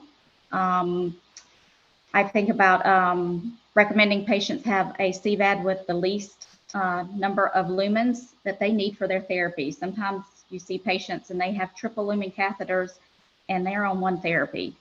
That just increases their risk for infection. And then in regards to the locks, ethanol locks and antibiotic locks, those would be for patients who have a history of multiple infections despite adherence to, excellent technique. And when you say things about someone who has multiple infections despite that adherence, I think of two things. I wonder about their immune system, and I also want to know what organisms are they growing out. Because if you show me someone who's growing out the same organism with every infection, that doesn't lead me to think technique, because if you have bad technique, you don't get to choose what you grow out, and you a lot of times will have polymicrobial infections. So for instance, I had a patient who had the same organism 13 times, and she had cochlear implants, and this same organism, once they removed her cochlear implants, were found cultured on her implant. So that's my take on best practice at the bedside and for someone who has repeated infections. Yeah, I would add to that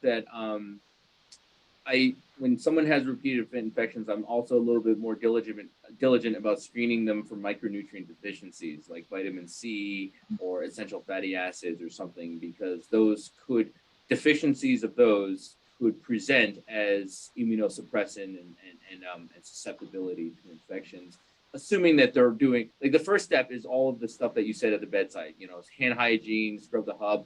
Doesn't hurt to put on a mask either. Like, you can wash your hands all you want, but if you're breathing, air onto the hub, then that you're going to be colonizing that with whatever respiratory and oral organisms are coming out of your mouth. So I know that it is possible. I had a patient, he was an engineer, his wife was a radiologist. They took care of a PICC line for over a year without any problems, no infections, nothing. And the only reason I had to finally get it replaced was because it was starting to crack. It was like literally mechanically failing. And then he had to be admitted for a procedure, and inside of 3 days in the hospital, he got a PICC line infection because some of the staff that were training him were not, or that were treating him were not as diligent as he had been at home. So it really, I would say the vast majority of the infection prevention lies with the provider or the person who's accessing the PICC. Ethanol locks are great. Unfortunately, we're in a situation where one company has a monopoly on the supply, and the costs are now astronomical, right? I don't want to get into the politics or the economics of it, but most of my patients who had previously been getting ethanol basically are not able to get it now because it's unaffordable for basically everyone. I have used antibiotic locks. I have a patient who keeps getting MRSA infections. He's colonized with it, so I'm using vancomycin locks on him. But I've also done a decontamination protocol, which I got from the infectious disease consultant, where it's basically a chlorhexidine full body scrub to try and decontaminate them from that. Thank you. And thank you for saying the thing about the hospital, because I think sometimes we're our own best advocate and we don't always feel like that when we're inpatient. So I appreciate that. Yeah, none of this is complicated. Like I have plenty of patients who do far better jobs taking care of their own lines and TPN and all of that, and drawing labs and all that. So you, the patient yourself, are your best advocate. And if you see something that's not right, you know, you need to speak up and feel free to say, I don't want you handling my line. I feel like I can take care of it better. I have plenty of patients that we've fired the home health nurses because the patients themselves are far more dedicated and sophisticated than whoever, you know, they are sending. Yeah, thank you. This is, what are some potential causes of central line pain not related to an infection, and like specifically a HPEN? That's kind of broad, but we have about a couple minutes left. Yeah, I'll let you handle that since that's more. Yeah, it's probably related to the two types of, or sorry, so aside from infection, the next most common complication of central line access I see is either clot or fibrin sheath, or pinched pinched line syndrome. So a clot is very straightforward. There's a blood clot around it. You're getting resistance to when you're trying to infuse or push meds in, you're feeling resistance, and that can cause pain if you're pushing up against a blood clot. The fibrin sheath, if you imagine sort of like a little thing that's like dangling in the wind, so when it's flowing, it's being pushed out of the way, that's fine. But then when you try and aspirate blood, when you try and draw labs, it shuts down, it flaps down like a trap door, and you get resistance from pulling back. The treatment for a blood clot would be blood thinners, right? Like Lovenox or warfarin or something, and then replacing it to another location. The fibrin sheath can oftentimes be treated in that line salvage if you put TPA or alteplase, cath flow into it. That can also resolve it for the time being, but also it's got protein buildup. It's probably time for that line to be exchanged. Now the pain, sometimes there's also what we call pinch syndrome, where if your arm is in a certain position, it actually kinks the catheter. So if it's a PICC line or a subclavian line that's going in, and you have your arm in a certain position, it may actually occlude the lumen, and that can cause pain from the backup. Thank you. Great timing. So we thank you so much for taking the time to speak and share your knowledge and answer some great questions. Hopefully that was helpful for some of our folks out there. We are going to take about a 10-minute break. If you do want to stick around, I'm going to use this opportunity to put out some more polls just to kind of see where people are at with the information they've gotten, and a few other things. But besides that, we are going to come back here at 12:55 to hear from Dr. Kirby about latest updates in SBS and intestinal failure. Same link, you don't even have to close out. You can just turn your video off and mute yourself, or you can hang out here and answer some questions. So thank you guys so much. Thank you. Thank you. I'm gonna take you off spotlight now, sorry.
rehabilitation, and then talk about some of the newer treatments. With that being said, I'm going to move ahead. Now, failure is not an unknown term. You know, you may have gotten an F in grade school at some point or sometime in your life. But in medicine, we think of many different things. We think about heart failure, respiratory failure, renal failure. You can think about brain failure as a stroke. I have to deal with patients with liver failure also. But intestinal failure is not a term that is readily seen by many clinicians. And when you talk about intestinal failure, they really don't know what you're talking about. And until the past 4 or 5 years, it wasn't even a term that was used in the literature as in PubMed. So what we really have here is a failure of education. Now, let's look at what the definition for intestinal failure is. And this is basically the reduction of gut function below the minimum necessary for absorption of macronutrients and or fluids and electrolytes that require IV supplementation. And I want to stress that IV supplementation, and that's to help maintain health or growth. If you have intestinal insufficiency, then you don't necessarily require IV supplementation. Now, intestinal failure can be acquired or congenital. You can have just affecting the GI tract, or it could be a systemic disease. There might be a benign or malignant etiology. It can be abrupt in onset or develop slowly from a chronic illness over a period of time. It can be short-term or long-lasting. So lots of different things in that definition. We have a functional classification here that we look at as type 1, which is an acute short-term, often self-limiting condition. Type 2 may be more prolonged and may require IV supplementation over a period of weeks or months. And then we have type 3, which is something that we see a lot of. The disease may be reversible or irreversible, but you're going to require IV supplementation for a long period of time. The definition can also be looked at from a pathophysiologic classification, where we see 5 major conditions that really come up with GI or systemic disease. Short bowel syndrome, that we're going to be talking about more in detail. Patients with intestinal fistula, often seen in things like inflammatory bowel disease. Something that we're seeing more and more of, intestinal dysmotility. You may have normal length, but the bowel just doesn't work very well. Episodes of mechanical obstruction. So the gut can't be used very well because there may be dense adhesions from prior surgeries or cancer or other things, or diseases that have extensive small bowel mucosal disease, refractory celiac disease, or congenital Tuft syndrome in pediatric patients would be examples here. Now, when we look at chronic intestinal failure, surgical resection is really the most common cause of this that results in short bowel syndrome. And then patients can be cubbyholed, if you will, into several different groups. Patients are going to have less than 200 centimeters of functional small bowel. And then there can be 2 subgroups. There's going to be patients that still have some colon remaining, but it may or may not be connected to the small bowel. And if it's not connected, there may be a possibility of later reconnection, or those patients that have had a total colectomy. It's really important, and this was one of the questions that I saw you ask just a few minutes ago, Maisy. Measuring the small bowel length, what's remaining, absolutely key. It really does help us. At the time of surgery is best, but what happens if that patient hasn't had a surgery in 10 years and that's remote? Then you've got to look at operative reports and pathology reports, and hopefully your friendly neighborhood pathologist has given you a rough idea of how many centimeters or inches was actually resected at the time of the operation. And there are methods that the radiologists have used called an opsiometer to give a rough guesstimate of how much surface area is left or how many centimeters, but that really has not been shown to be as accurate as being able to do this at the time of operation, which is really, really key.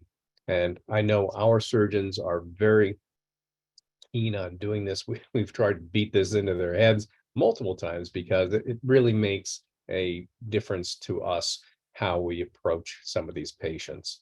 And insurance companies also are always wondering how much is left. Now, if we look at short bowel syndrome, these are the different etiologies, and we see all these in our clinic. Patients with tumors, trauma, volvulus, bariatric disasters, something that I'm passionate about. But we see these people who have been doing the right thing to try and get their weight under control and have better lives, and then 8-10 years after the surgery that's been pretty successful, they have some sort of disaster like a strangulated hernia or a volvulus or something else happens that they end up having more bowel resected, and then they go from just having the bariatric issue to being short bowel.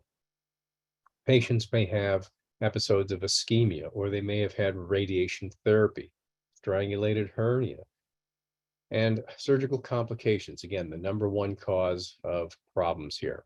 Inflammatory bowel disease. I work at an inflammatory bowel center. We see lots of patients with inflammatory bowel disease. And when I lived and worked in Virginia, we used to call this Whitland syndrome. The surgeon would go in and take out a piece of bowel and say, well, gee, it came back right where I put it back together. Must not have gotten those margins clean. And then they'd go back and take a nice bigger piece. And then the pathologist would say, yep, oh, looks good. And then a couple of years later, another problem, and surgeon takes a little bit more, and then they start calling me up because now they have short bowel. So we learned a lot about inflammatory bowel disease, and we want to preserve as much bowel as possible. And then there can be thrombosis or embolism of the superior mesenteric artery, which feeds a lot of the small bowel, and that can certainly result in problems with being able to absorb. Normal intake, let's look at that for a second. I know that you've heard a little bit about this earlier, but if we look on most days, not Thanksgiving, Christmas, and maybe Super Bowl Sunday, oral intake is generally about 2 liters. Salivary juice, believe it or not, 1.5 liters a day. Gastric juice, somewhere between 2 and 3 liters. Biliary juice, another 500. Pancreatic juice, about 1.5 liters. And intestinal juice, another liter. So all in, you're going to have about 8 to 9 liters passing the ligament detritus and traveling its way down towards the opposite end of the bowel. Urinary losses, you want to make sure that your urine output is at least 1 liter, if not more, per day, which helps to save your kidneys. The most distressing thing to me as a gastroenterologist is seeing patients that have been operated on, they've discharged, and they end up in the emergency room 3 and 4 and 5 times because of dehydration. They've got lower electrolytes and they need to be repleted. And then they're discharged from the emergency room, kicked out back on the street, and they come back to the ER. Meanwhile, the kidneys are getting damaged. Normally, GI losses should be 100 to 200 grams a day. Insensible losses, roughly 1 liter a day, which can be more if patients are on a ventilator, or say you've got someone running a marathon. The evaporation and sweat from that exercise may be significant. And then there are rapid internal shifts that I won't worry about. But all in, the small bowel and the colon, look, have an incredible amount of reserve for most things. Now, if we look at sites of absorption, the only things that are really absorbed well in the stomach, basically a little bit of water and alcohol, And then if you start looking at your duodenum, the 2+ cations, iron and calcium, are well absorbed there, as well as folate. As you make the turn past the ligament trites, you start absorbing your fat soluble vitamins, and a little further down, your B vitamins. And then magnesium is really absorbed very, very well in your ileum. And then at the end of the small bowel, called the terminal ileum, vitamin B12 and bile salts are absorbed. That's where you've got your parking spaces for that. So if you end up with a resection of those areas, that can be significant. We'll talk about that in a minute.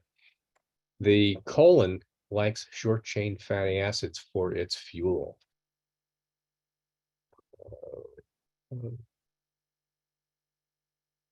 Let's look at the anatomic classifications for short bowel syndrome. These are 3 different ones that I want to explore with you very briefly: type 1, 2, and 3.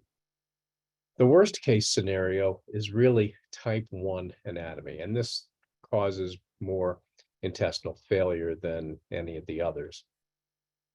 The patients will have large sodium and fluid losses, and all depends on how long that limb is, and you're going to be deficient in magnesium and vitamin B12. You're just not going to have the parking spaces to really absorb those effectively. And if you don't have 100 centimeters or more past ligament trites, then you're going to have problems absorbing, and you may need parenteral nutrition long term. You may end up having acid hypersecretion, which will actually cause gastric and intestinal transit to be even faster. So the prognosis here is not very good without parenteral nutrition. These patients are often first on the list to be considered for things like intestinal transplants. Your type 2 anatomy, this is where you have a jejunal colic anastomosis, and you've got the potential to adequately absorb enough calories and fluid. You may need some time to help that adaptation process.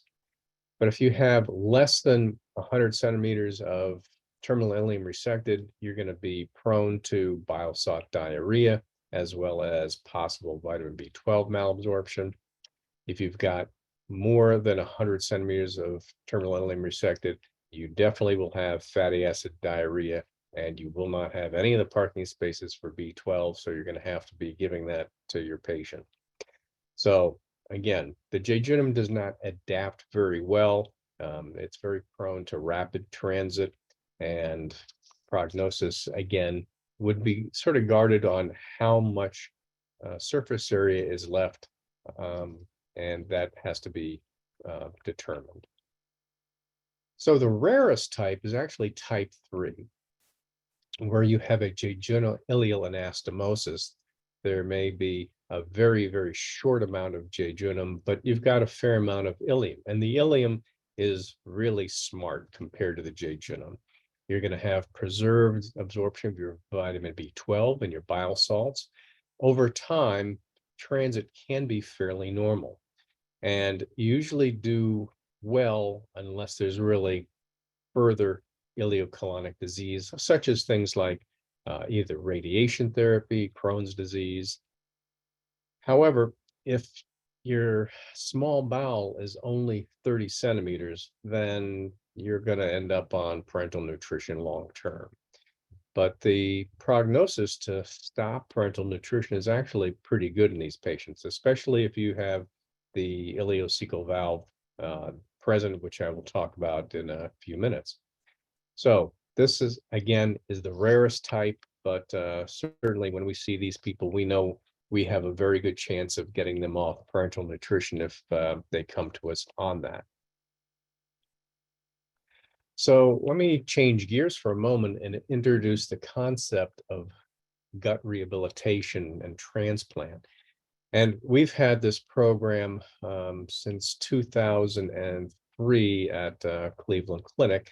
And our mission statement is basically to enhance the absorptive capacity and improve nutritional status and try to reduce the need for parenteral nutrition through the use of all these things listed: diet, additional fiber, oral rehydration solutions, specialized nutrients, medications, enteral nutrition, growth factors, reconstructive surgery, and then as a last ditch effort for some of these patients, it's an isolated or a multivisceral transplant.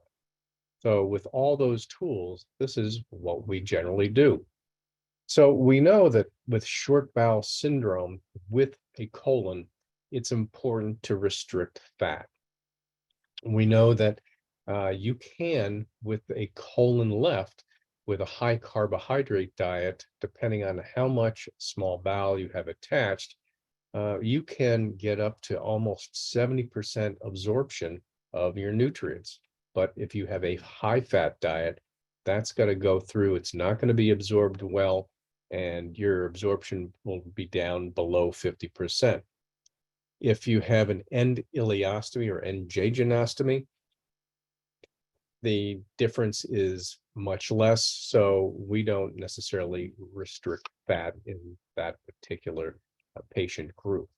So the dietary modifications are really, really important. And that's why in our clinic, when I'm seeing these patients, I actually have a registered dietitian in the room with me, and we consult together on all these items. So if there's a colon, we will aim for about 50 to 60% carbohydrates. We do limit the sweets, protein roughly 20%, and fat we try to reduce to 20 to 30%. We ask that patients will have 5 to 6 meals a day. Isotonic fluids, great. And lactose, if they tolerate it, it's fine. If there's no colon, then we do reduce the carbohydrates to 40 to 50%, increase the fat to 30 to 40%, and then we really stress high sodium fluids here. And that is our oral rehydration solutions, which we think are very, very important. We use a variety of medications, certainly to combat the gastric hypersecretion. We use the histamine 2 receptor antagonists, H2RAs. Examples of that would be things like Pepcid, famotidine is the other name. Or we'll use the proton pump inhibitors, omeprazole, Nexium, those types of medications. For the diarrhea, to try and slow the bowel down, we'll use anti-motility drugs like loperamide or that Imodium, diphenoxylate atropine, also known as Lamodal, or things like codeine, tincture of opium, paregoric. Anti-secretory drugs, we use somatostatin analogs and the alpha-2 adrenergic receptor antagonists. For steatorrhea, we may use bile acid sequestrants that I'll talk about, or pancreatic enzyme therapy, which is very helpful for many of these patients. For bacterial overgrowth that happens to so many of these people, we will use prebiotics and probiotics or antibiotics. For intestinal adaptation, tincture time is key. The earlier studies showed growth hormone might be valuable. However, that isn't as used as it once was. And we use the glucagon-like peptide 2 analogs that I'll be discussing momentarily. So for the anti-secretory drugs, the octreotide can be added to parenteral nutrition, or it can be given as a shot. As a shot, it's not particularly comfortable. Patients do not generally like that. We like to be able to either put it into the parenteral nutrition solution or give it as a depot shot if usable. And that helps to decrease the GI motility and secretions, but can increase the risk of developing gallstones if you still have a gallbladder. The alpha-2 adrenergic receptor antagonists, things like clonidine, these can actually be used as a patch. The main use of this drug has been hypertension, but it's also good for GI motility decreases and secretion reduction. And again, the patch may be the way to go for that particular thing. You can see some side effects with this: nausea, vomiting, obstruction, and rarely hypermotility in some patients. They just may not tolerate it. Along with this, we might use pancreatic enzymes, and pancreatic enzymes are wonderful because they help to break down the food that is ingested. So it'll have some lipase, and that's going to work with bile to break down the fat, so that things can be broken down into molecules that can be better absorbed. Proteases that will help break down the proteins, and amylase that breaks down carbohydrates for absorption. Some patients do not tolerate these particularly well. There can be abdominal pain, changes in the stools that they do not like. Rare episodes of dizziness have been reported. We will sometimes use bile acid sequestrants with 2 to 4 grams in a liquid being given with cholestyrene resin. You've got to be very, very careful with these medications because you can't take them within 2 hours of other medications being given. That being said, many of our patients have to take multiple medications at multiple times during the day for optimal bowel function. So these aren't always very easy to use. Sometimes we will suggest taking this as the last thing before a patient goes to bed, and sometimes that will be very helpful to them. Bacterial overgrowth, I can't emphasize enough that the ileocecal valve, I don't know if you can see my pointer right here, is very important. It acts like a stoplight, and that stoplight controls the flow of stool from the small bowel into the colon. Generally, things that come down from the small bowel are fairly liquid, and the goal of the colon is to act like a sponge. It is to pull out sodium and water and kick out a little bit of potassium. So your colon actually acts as a very large nephron when kidney function isn't doing very well. It also helps to prevent the retrograde flow of bacteria. So without that valve, if you still have part of the colon, bacteria, which are much more common in the colon, can crawl back up and cause symptoms. And the causes of bacterial overgrowth, if you've got sluggish peristalsis or episodes of obstruction, loss of that valve, or changes in bowel pH. You can do a small bowel aspirate, but in general, that is not done very often. You can do a glucose or lactulose hydrogen breath test, looking to see if you are at risk for this. The symptoms I have listed here, and then the treatments may be prebiotics, probiotics, or antibiotics. The antibiotics that have been used for this for years and years: ciprofloxacin, metronidazole, rifaximin, doxycycline, moxicillin, tetracycline, and some others. But these are the general regimens that are used. Patients sometimes tolerate these very well. Sometimes they do not, or they may have long-standing allergies. So we have to be very careful with those medications. So the probiotics, these are some of the common ones that are available over the counter: Align, Culturelle, Primal Defense, and then you can do things like yogurt with Activia-Lite, Dan-Active, or many patients that have inflammatory bowel disease may have been exposed to VSL number 3.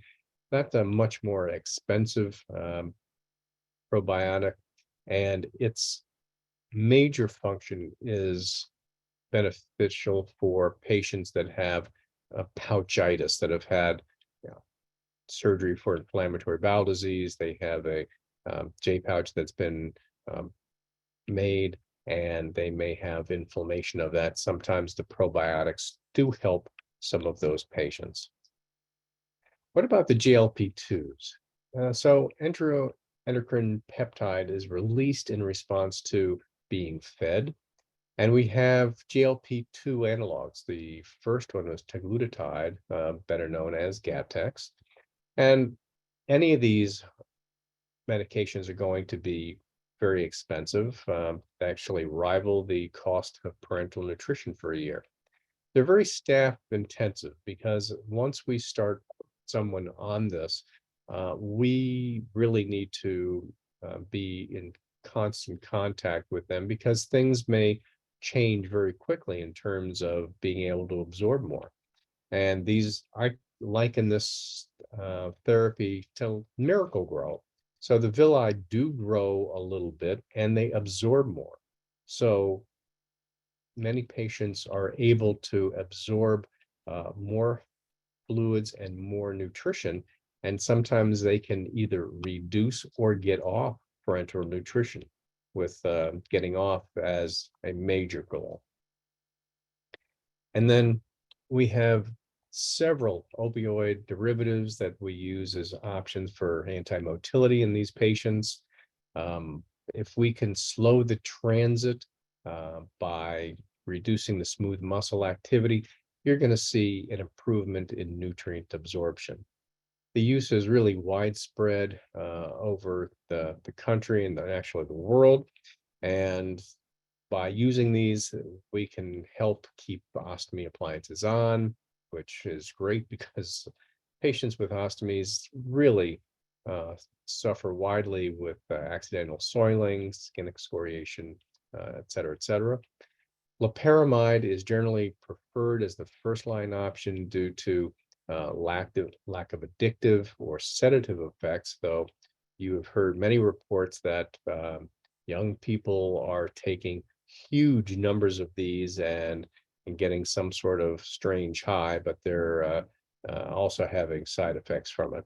Other medications that I have mentioned: diphenoxylate, atropine, codeine, Perigor, tincture of opium. And these are tough to get through insurance sometimes because there are very few, and there are actually no randomized control trials of these agents in this syndrome, in short bowel syndrome. So all this is essentially word of mouth, et cetera, even though I have written a book chapter on the use of these and given that to insurance companies, sometimes they will say, well, gee, it's not in our formulary and we have to go by that. So working with your insurance companies is really important. So let's look again at some of these GLP-2s. These have intestinotrophic properties. And again, the GLP-2 is secreted mainly by cells in distal small bowel, proximal colon, and it helps to increase jejunal absorption by proliferating some of the jejunal epithelium. It also helps to slow the gastric emptying and increases intestinal transit time. The first medications on the market were resistant to enzymatic breakdown. These have to be injected on a daily basis, but we see that there are effects that we see in increases in villus height, crypt depth, and mitotic indices, and the clinical benefits go away when you stop the injections for the vast majority of people. And what are factors that will give you a successful transition from parenteral to either enteral nutrition or oral? And when we look at these patients that have a jejunal ileal anastomosis and small bowel lengths of less than 35 centimeters, that's going to be a tough sell. Those patients are not going to come off easily. If you have a jejunal colic anastomosis and the small bowel is less than 60 centimeters, again, may not be enough surface area. To stay off parenteral nutrition, if you have an endojejunostomy, You really need more than 100 centimeters of healthy small bowel, usually more than 115. And then things that will decrease adaptation are going to include active Crohn's disease, radiation enteritis, cancer, or pseudoobstruction of the remaining bowel. Ways to really help promote intestinal adaptation: start oral or enteral nutrition as soon as possible, stimulate with macronutrients. In other words, feed the gut and feed complex nutrients, not simple sugars. The polysaccharides are very important here in stimulating growth. So several GLP-2 analogs are being investigated in clinical trials. There's glepaglutide, aglutide, HM15912, as well as GLP-1 berolitide that's being looked at. So just like the proton pump inhibitors, these are going to be other medications that will eventually be on the market and may have particular risks, benefits to what's already on the market. You'll see changes in cost. The main difference between several of these compared to what's currently on the market is the ability to give these once or twice a week as opposed to needing a daily injection. So stay tuned. There's a lot that's going on that's very, very exciting in this area. The last thing I want to just mention, when we look at management of chronic intestinal failure, short bowel syndrome, it takes a village. It takes a variety of healthcare professionals. You need your gastroenterologists, surgeons, dietitians, nurses, pharmacists, interventional radiologists, keep those lines in, social work, case managers, stomatherapy if you've got stomas, psychologists, psychiatrists. You may need some other specialists in addition. Plus, you need the leader of the band, a primary care physician.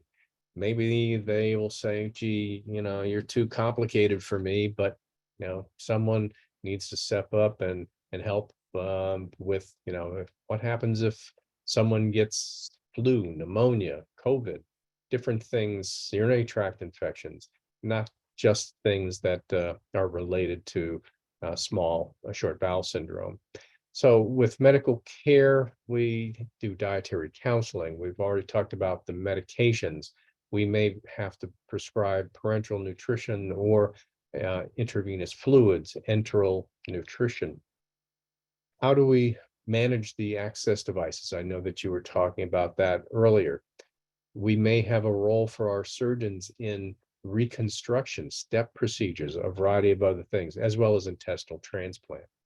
And let's not minimize the psychosocial aspect of this disease. We need the family members and a social network and support groups and organizations like the Oley Foundation to help us help you and other healthcare professionals that care about taking care of patients such as yourselves. So all of this is key to getting good treatment, and we work very hard at this at my institution. And with that, I think I am on time to the second. So with that, thank you very much. Thank you so much, Dr. Kirby. We very much appreciate your wisdom and your time. I'm going to, perfect, okay. And there were some questions in the chat if you would like to go through and answer them, but that is completely up to you. So we are going to, I'm going to unpin you. We are going to break out into our breakout rooms now. You will have either an Oley ambassador or an expert on the topic that you are discussing, or an Oley staff member. If you put a breakout session on your registration, hopefully, if this goes well, everybody will be assigned to the room that they chose. If for any reason there is an issue, if it kicks you out, please do come back and we will get you where you need to be. If it puts you in the wrong room, I will be hopping around to make sure folks are where they want to be. So please be patient. Technology has not been working in my favor as of late, but fingers crossed, you will get to where you need to be. And if you didn't, you will stay here with me and I will figure out where to put you after that. So we have our mental health support that is going to be facilitated by Dr. Tiffany Taft, who's a clinical psychologist who specializes in chronic illness, specifically GI disorders. And again, all of this is in our Meet the Speakers document. We have managing day-to-day life with EN or PN, which is going to be facilitated by Crystal Killian, who is our Oley ambassador. And then coping with the messy stuff, diarrhea, gas, and stoma leaks is going to be facilitated by Kristie Griggs, who you heard from earlier. So we're going to try this. Bear with me.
Maisy, when you get a chance, I'd like to go to mental health, please.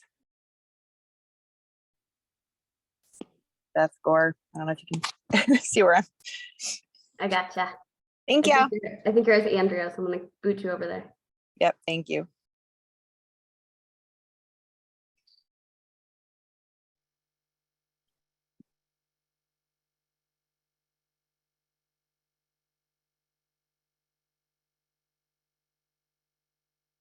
I'm just pulling up for those of you who are still here with me, I am pulling up our registration report in hopes that I can get you where you want to be.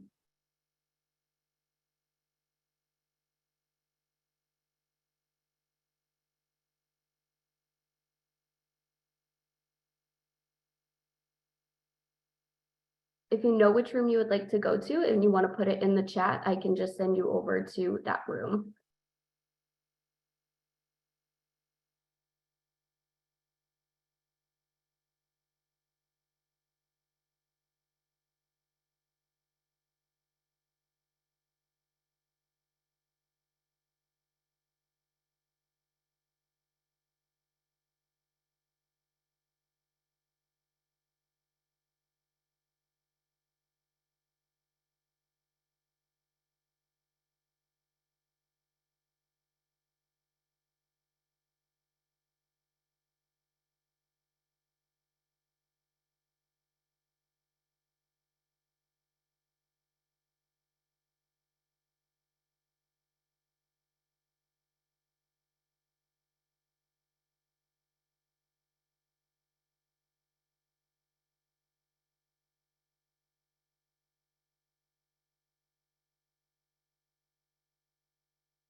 So I'm going to start that.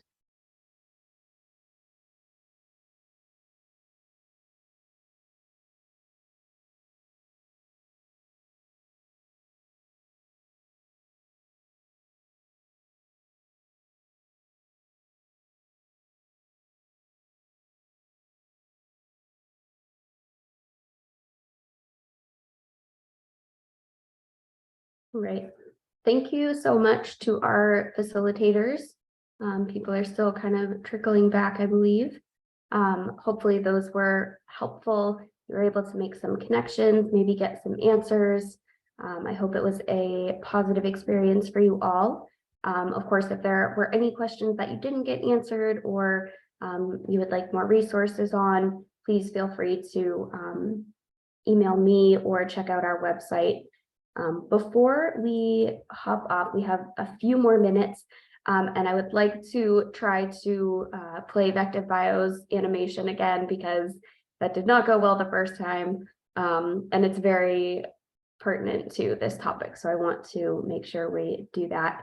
And then I have one final slide just with some info about Oley, and then we will be wrapping up for the day. So give me one moment to get that pulled up.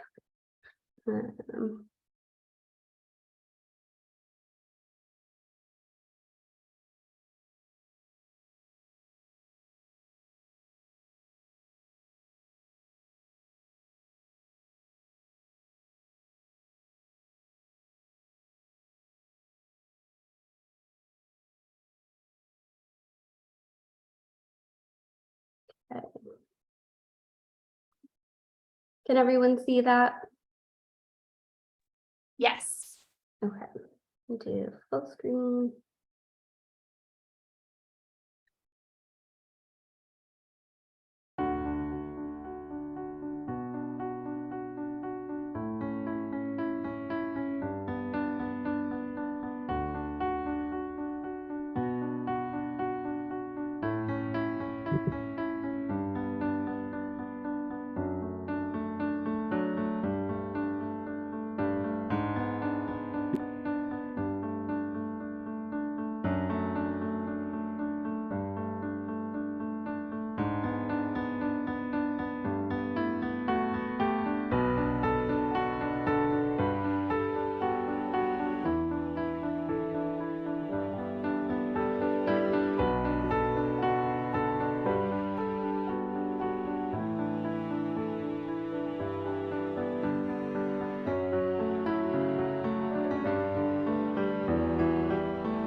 All right, I wanted to make sure that was seen because I personally really like it. So, all right, last but not least, I just have a little info about how you can continue to stay involved with us and Oley.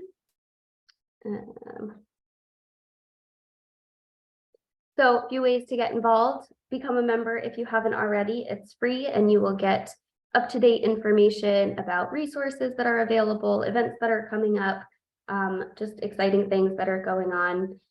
Volunteer, there's a new volunteer form on our website. I believe it's under advocacy. I can't remember. We're redoing our website a little bit, so I can make sure the link is accessible to you all. Our annual conference is coming up in June 27th to the 30th in St. Louis, Missouri, at the Hyatt. So that's going to be exciting. So do attend that if you can. It's going to be in person, but there will be a virtual option as well. Continuing to attend virtual events such as this one. We'll have webinars, mini meetings. We're hoping to do a regional conference this year. So that one will be in person, perhaps with a virtual component as well. We do have support groups. Those are listed on our website. And I believe those are monthly. Some are like the first Wednesday or second Thursday. Those are all listed on there as well. And so those are virtual.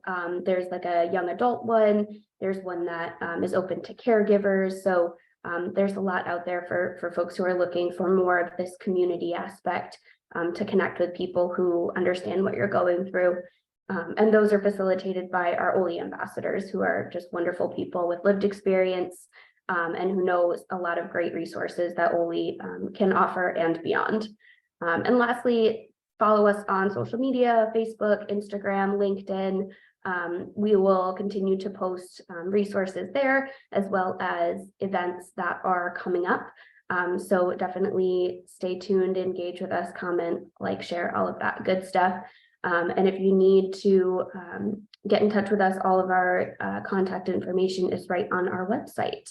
So I will stop sharing for the final time.